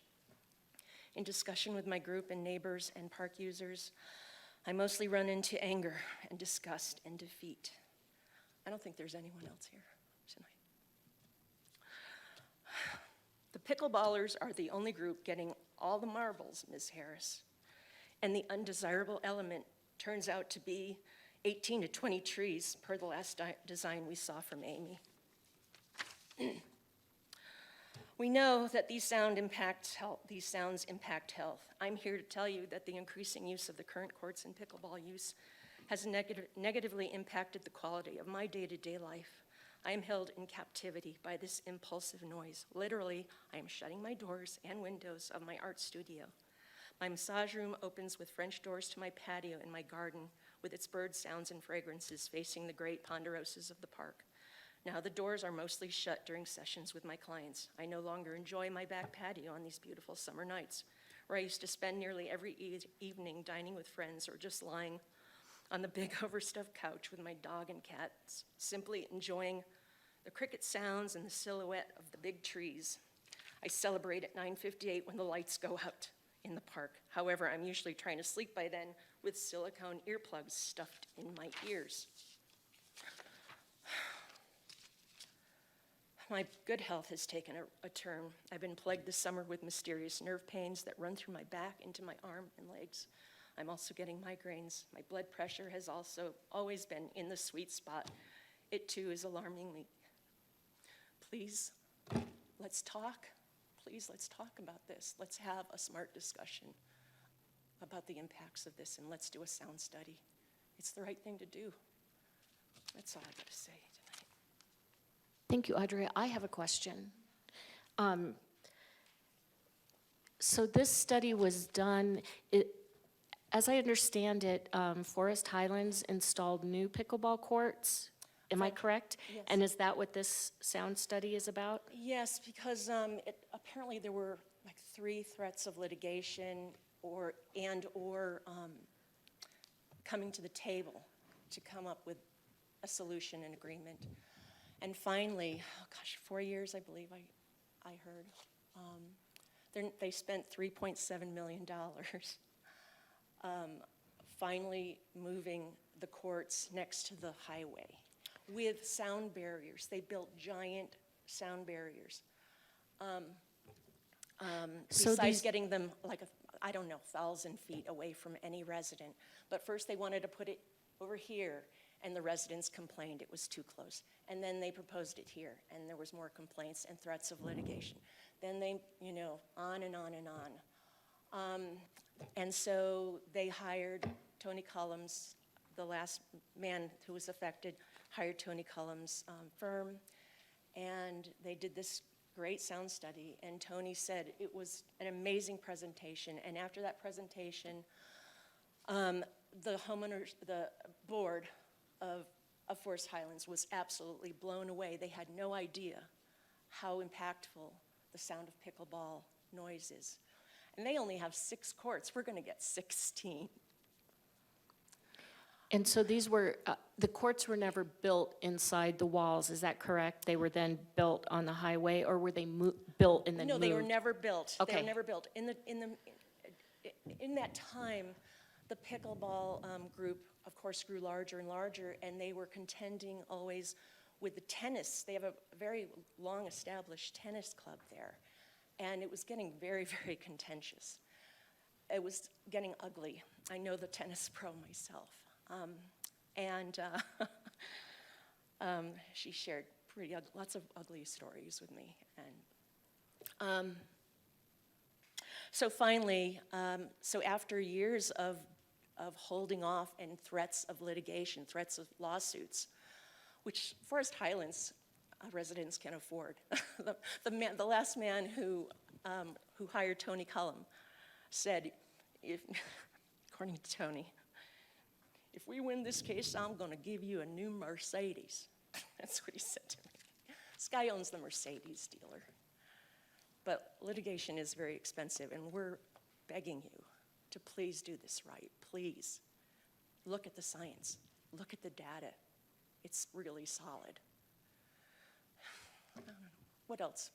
Ask me more questions. Do any other council members have questions for Audrea? I have a question for her. Oh, yes, please, Councilmember Matthews. Thank Where you are so you? much, Where? Mayor. Oh. Hi, Andrea.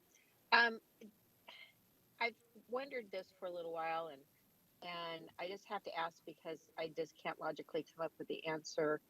I understand that we have had temporary pickleball courts there at Bushmaster for a couple of years now, correct? I didn't striped quite over the- hear your phrasing. I didn't hear you very well. I said we've had pickleball courts striped over the tennis courts and pickleball play for the last couple of years there, correct? That's correct. And so what is changing now? Is it just the fact that we're increasing the number of courts? No, well, currently,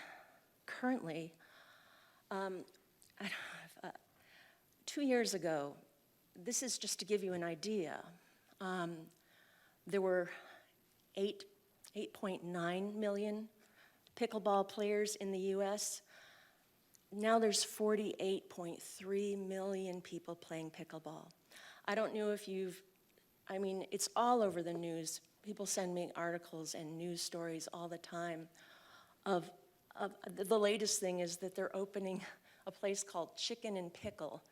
There are franchises all over the country. They're just gaining such momentum in the number of players. So what I'm saying is that even up to last year, it was relatively tolerable. And we're being good neighbors. It wasn't like it is this year. It isn't. They were even playing when it was 95 degrees on my patio. I'm just saying that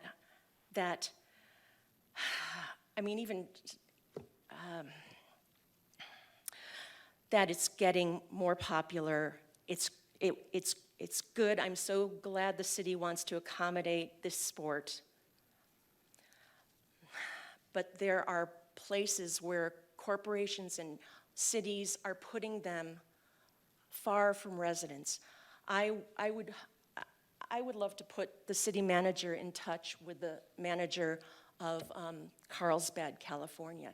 He went through the same problem. And they ended up putting the pickleball courts, moving them out towards Camp Pendleton, far, far away from residents. It's happening all over the country, where they're even closing courts down. I've sent you lots of articles and videos, and I'm just hoping that, you're touched, you're impacted by. So I just wanted to clarify, because I am very sensitive about quality of life, especially when you're under the walls of your own home. You want, a certain quality of life and all of that. And I'm very understanding and sympathetic to that. I have just been confused on why for 3 years the noise didn't seem to be an issue, and now there is. So I was just wanting clarification on that. That's all. Did you understand what I said? That there are more and more players.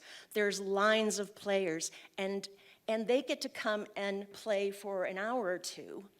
Pop, pop, pop, pop, pop, pop, pop. But I get to sit and listen to it. I have to navigate my life. I'm captive. I have to navigate my life by closing my windows. And I'm just one, to work around this game being played, this very, very, very invasive sound all day long. Please read the evidence. Please read this science. It's really important stuff. And like I said, I'll just say it again. There are, what percentage is that?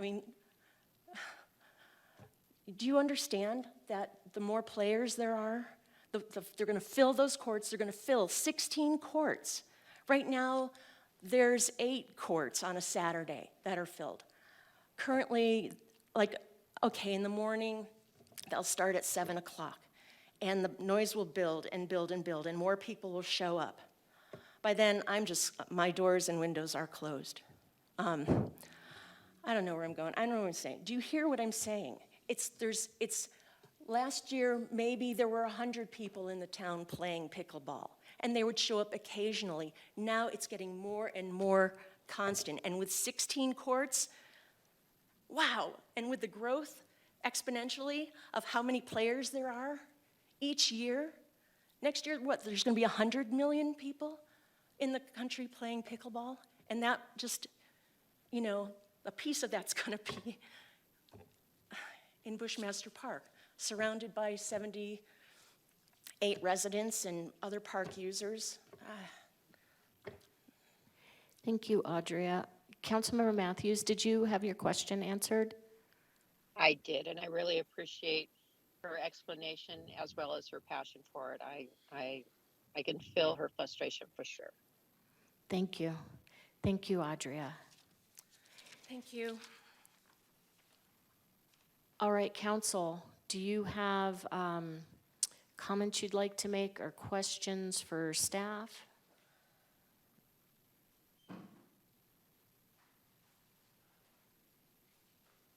I do, Madam Mayor. Oh, I'll go after Mr. McCarthy. I didn't see him start up. Okay. Either way, I'm fine.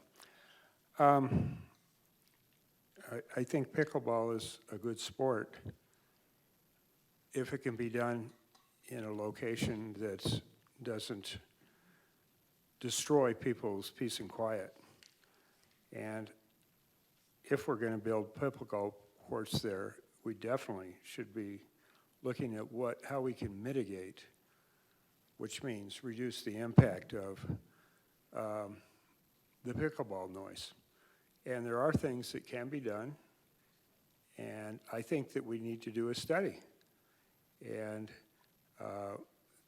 the paddles, they're not like ping pong where they have like rubber on them. They're hard. They're as hard as this.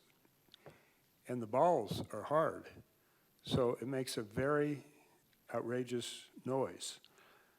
But there are possibilities that we can demand that people use different types of paddles, different types of balls, or that we could put up some barriers to reduce the noise. It would be better if we didn't build it at this location. I think you all know that I feel that. I've said that before. But if I can't control that, I definitely think we need to do what we can to reduce the impacts, to mitigate the impacts. And to me, to not do that would be just unconscionable. To me, this is just a slam dunk, easy decision. I'll leave it at that for now. Thank you. Thank you. Vice Mayor? Yeah, I think this might be a question for staff. My question is, it looks like this petition implicitly is coupled with a demand to delay or halt construction. It's not just a question to look at a sound study and mitigation efforts, but it's inherently coupled with delay and halting of construction. Is that true? Am I seeing that correctly?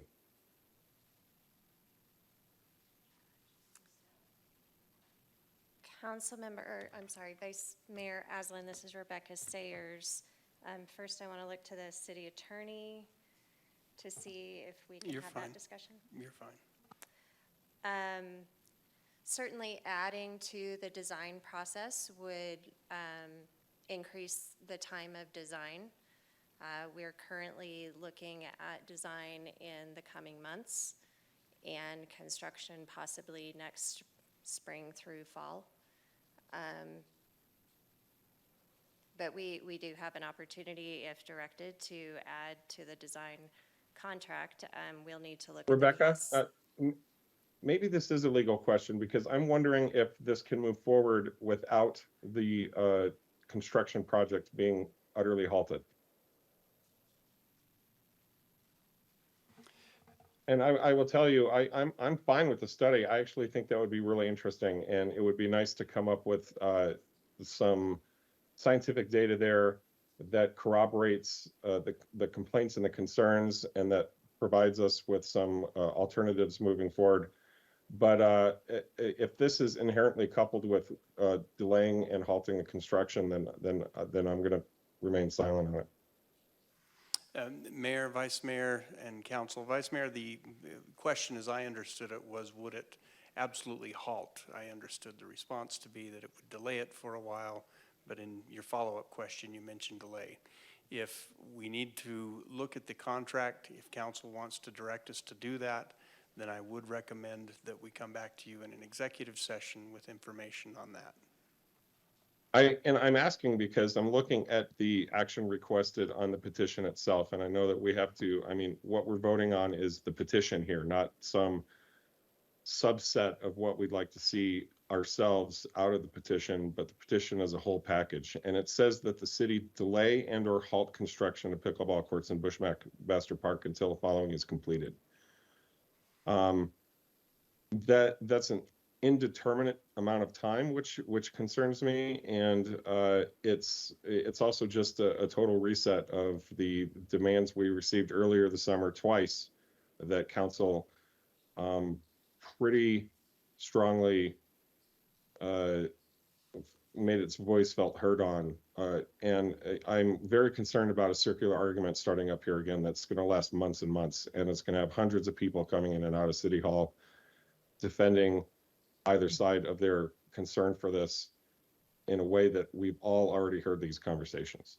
Thank you for that clarification, Vice Mayor. As I mentioned, however, if what we're doing here tonight, it's simply a decision of whether or not to put this on for a discussion. Council has been presented with a petition. If Council has 3 members or more that want to put it on for a discussion, then that's where the discussion would take place, and I would advise an session ahead of that, an executive session, excuse me. Thank you. Understood. But I just to be clear, it seems to me that the petition in front of us involves a demand that we delay or halt construction.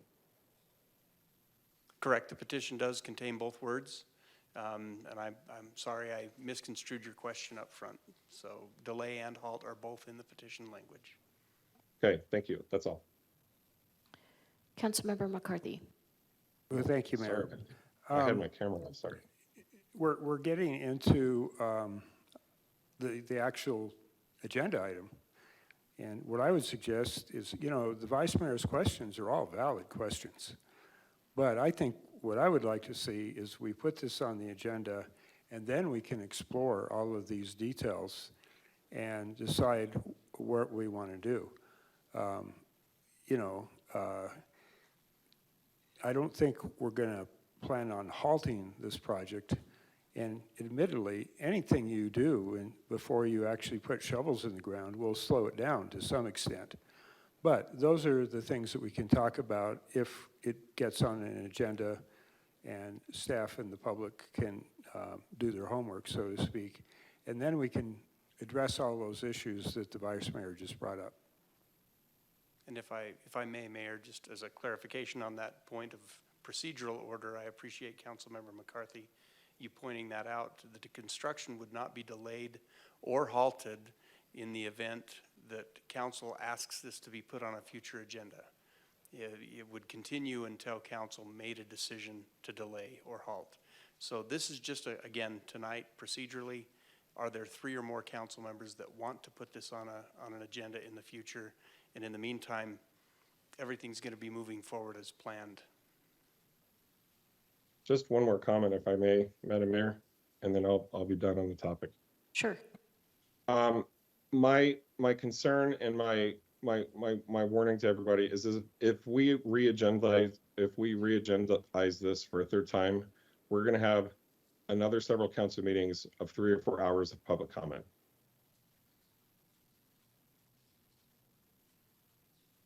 Councilmember Harris. So, Attorney, let me just make sure that I understand what you're saying.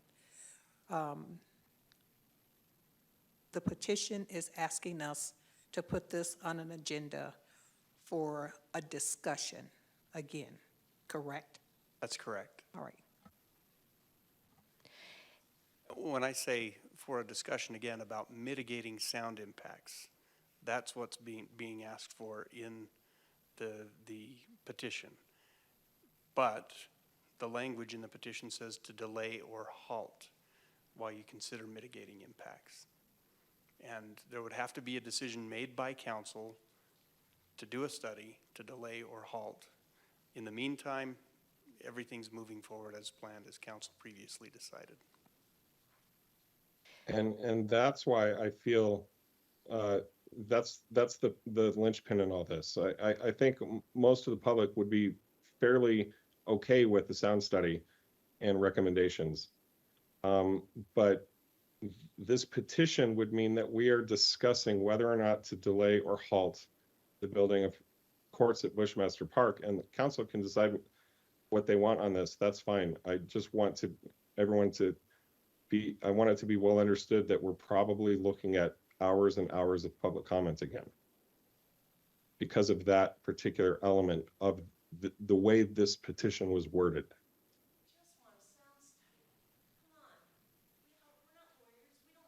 But that's not how the petition was worded, and we have to consider how the petition was worded.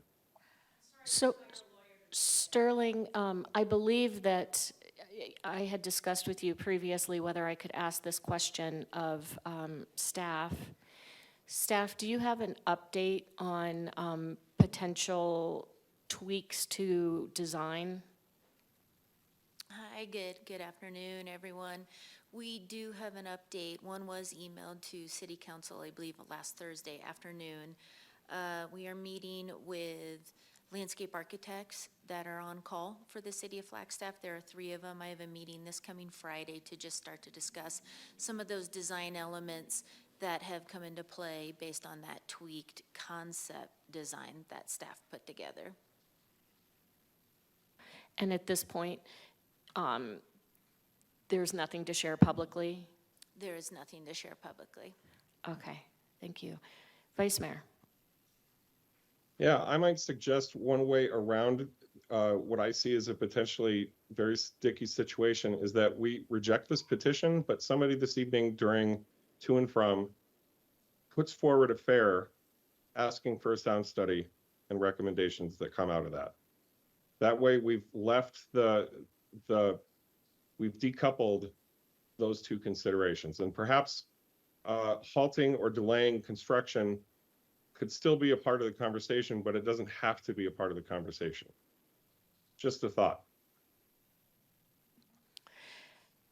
Any other comments or questions? Councilmember Harris. For a lot of reasons that I probably shouldn't go into right now, but if we're taking a vote on this, I want us to leave it be. So just a clarification, it's not a vote, it's just a simple, are there 3 council members who want to put it on an agenda for discussion? It wouldn't be a vote, but All right. thanks. Yeah. I wouldn't be agreeing to put it on for another discussion. Thank you. Any additional comments or questions? All right. Are there 3 council members who are interested in moving this item forward and placing it on an upcoming agenda? All right, we have Councilmember House and Councilmember McCarthy. And so we need 3 to move forward, so it does not move forward with this petition. All right, moving down to item number 15, public participation. I don't see any additional public participation. Moving down to item number 16, informational items, 2 from mayor, council, and staff, and future agenda item requests. This time I'm going to start with Councilmember Matthews. Thank you, Mayor. And I was thinking right along the same line as Vice Mayor was and his suggestion, so I'll be the first to ask for a fair to have a discussion on a sound analysis on the pickleball courts. Did I say that correctly? Yes.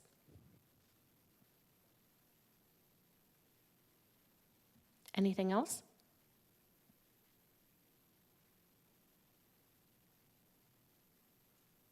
Councilmember Matthews, did you have any additional items? No, Mayor, that's all for today. Okay, thank you.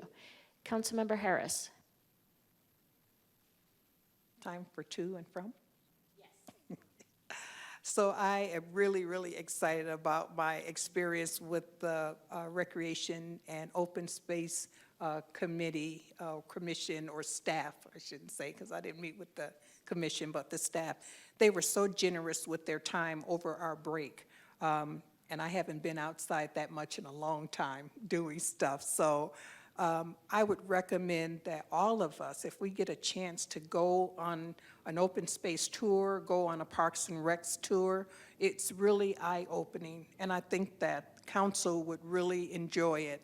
And I know we go to parks all the time, but having staff talk to you about their plans and to be out there with them and see what they're talking about and how it can affect our community, and how we all benefit from it. And everybody that knows me knows that I'm not a real big outdoors person. However, I was so excited about my tour that I've been telling everybody, you should go see the waterfall. It's such a neat place and blah, blah, blah. And so I would like for us at some point in time, maybe to take a little field trip out to Pitcher Canyon. So I think it would be really a lot of fun. So just anyway, that's my to and from.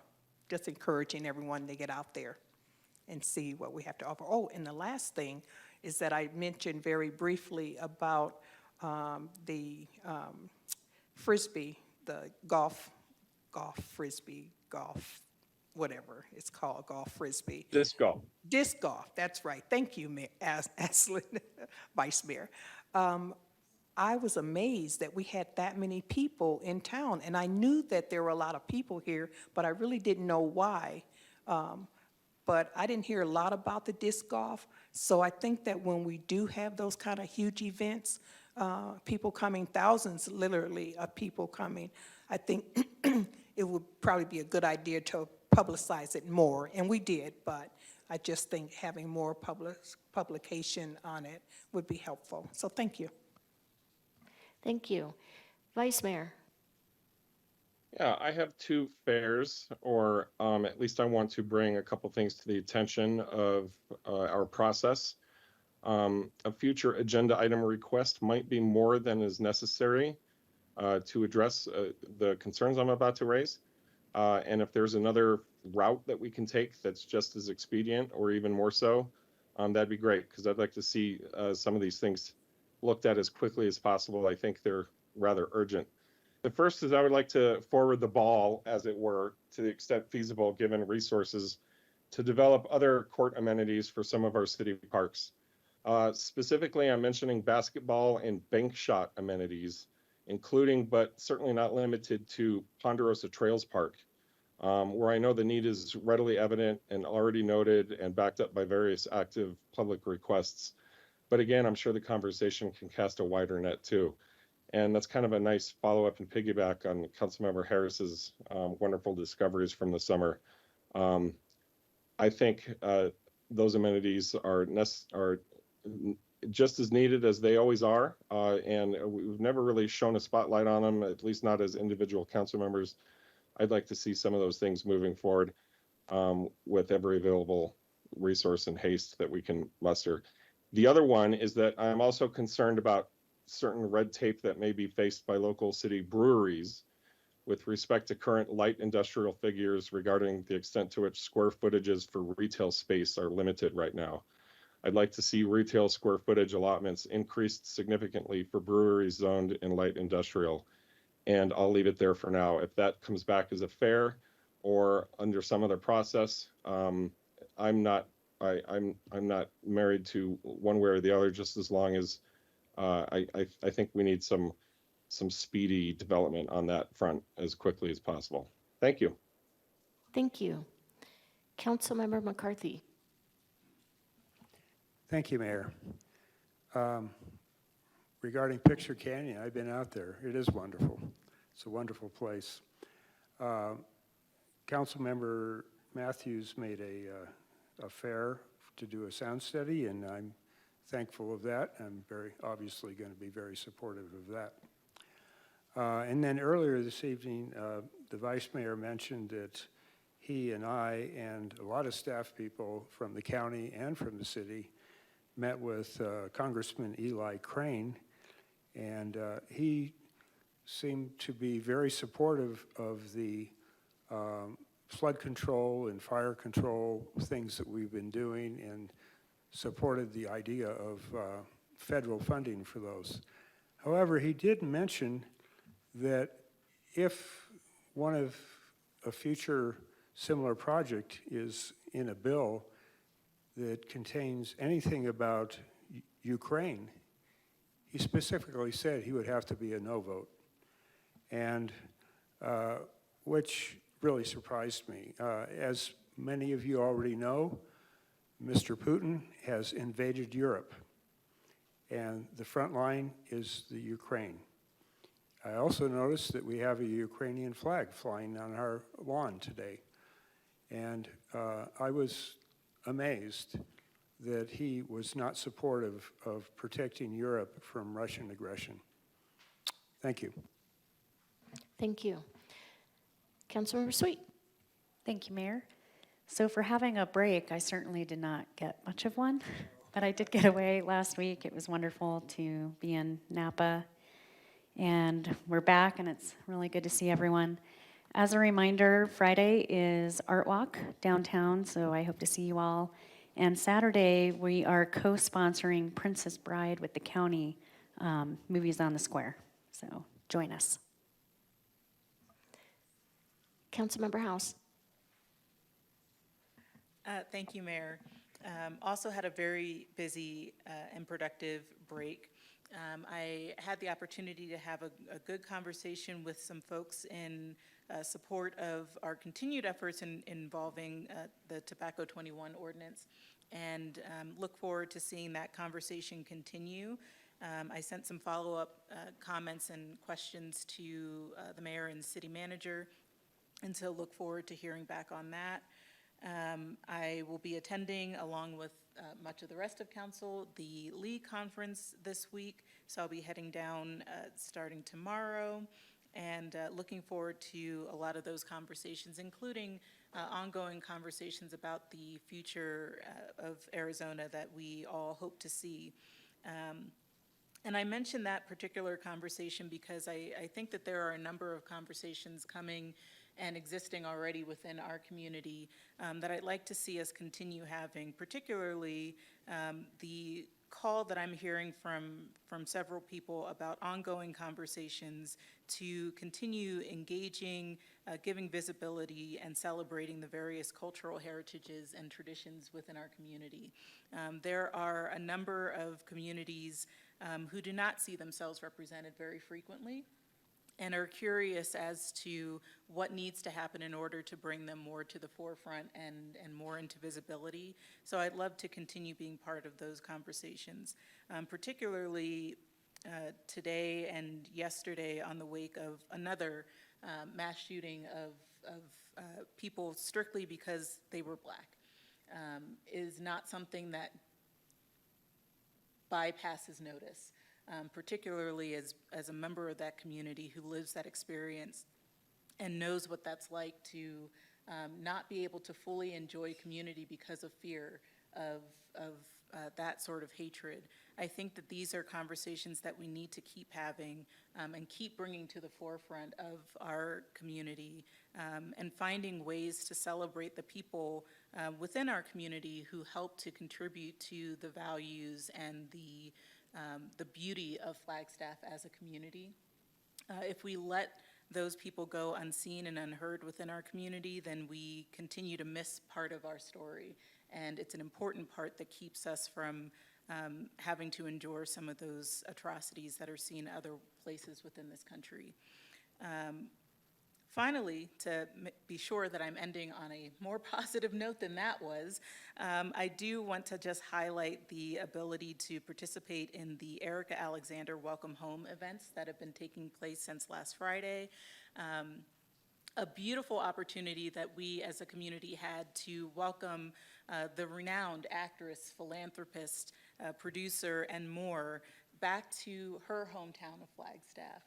Miss Alexander grew up in Flagstaff until she was 11 and then moved to the East Coast where she was formally discovered. But she emphasized so often the key role that Northern Arizona and Flagstaff in particular played in forming who she is as a person and why she does what she does. And so for us to have that opportunity to welcome her back and to hear from her and to experience her presence and to have that reminder of the power of this community to have that influence in people's lives is, I think, something that should not go without mention or notice. So thank you. Thank you. All right, I've got a couple of things. I just want to give a shout out to artist Dwayne Koyawena for the gorgeous mural that he painted next to Chakalita on Steve's Boulevard. And Councilmember Sweet, you can correct me if I'm wrong, but wasn't that a BPAC funded mural? It was. So thank you to our beautification commission and to staff for making that happen. If you haven't seen it, you need to go see it. And Dwayne is the artist who did the Hopi R2-D2 during the Museum of Northern Arizona's The Force is With Our People exhibit. And I had an opportunity to talk to him a little bit yesterday. It was great. I also attended the Police Academy graduation, and that was really nice to recognize the officers who are going to be working in Flagstaff, as well as with the Coconino County Sheriff's Office and NAU and the Yavapai County Sheriff's Office. And all of these officers are trained here in Flagstaff, and so the graduation was held here. Last week, I did a press conference with a couple of other people about smart agriculture. As part of the Inflation Reduction Act, there's quite a bit of climate-related funding available. And so we had a press conference to talk about that funding and the game changer that it can make with agriculture. And also, our sustainability division has several projects that they would like to apply for. And so it's very exciting to have these funding opportunities to be able to make these projects a reality in our community. Councilmember House and Councilmember Matthews and I attended the Indigenous Code Talkers celebration that was planned by our own Rose Tohi and Indigenous Commission member Mariah Zavala, and that was outstanding. I thought that I knew a lot, but I learned so much about all of the work that was done by Indigenous soldiers and Marines, both in World War I and World War II. Councilmember Matthews and I attended the Morrison Institute Policy Retreat. This was an excellent 2-day retreat in Phoenix, where we heard from experts on research on issues such as water and housing, and then equally as valuable was meeting colleagues from around the state and talking to them about what's going on in their communities and challenges that they're facing and maybe some unique approaches that they've had to some of the problems that they face. So I'm too am glad to be back from the so-called break and excited to see you all. City Manager, do you have anything? No, thank you, Mayor. All right. So with that, we are adjourned.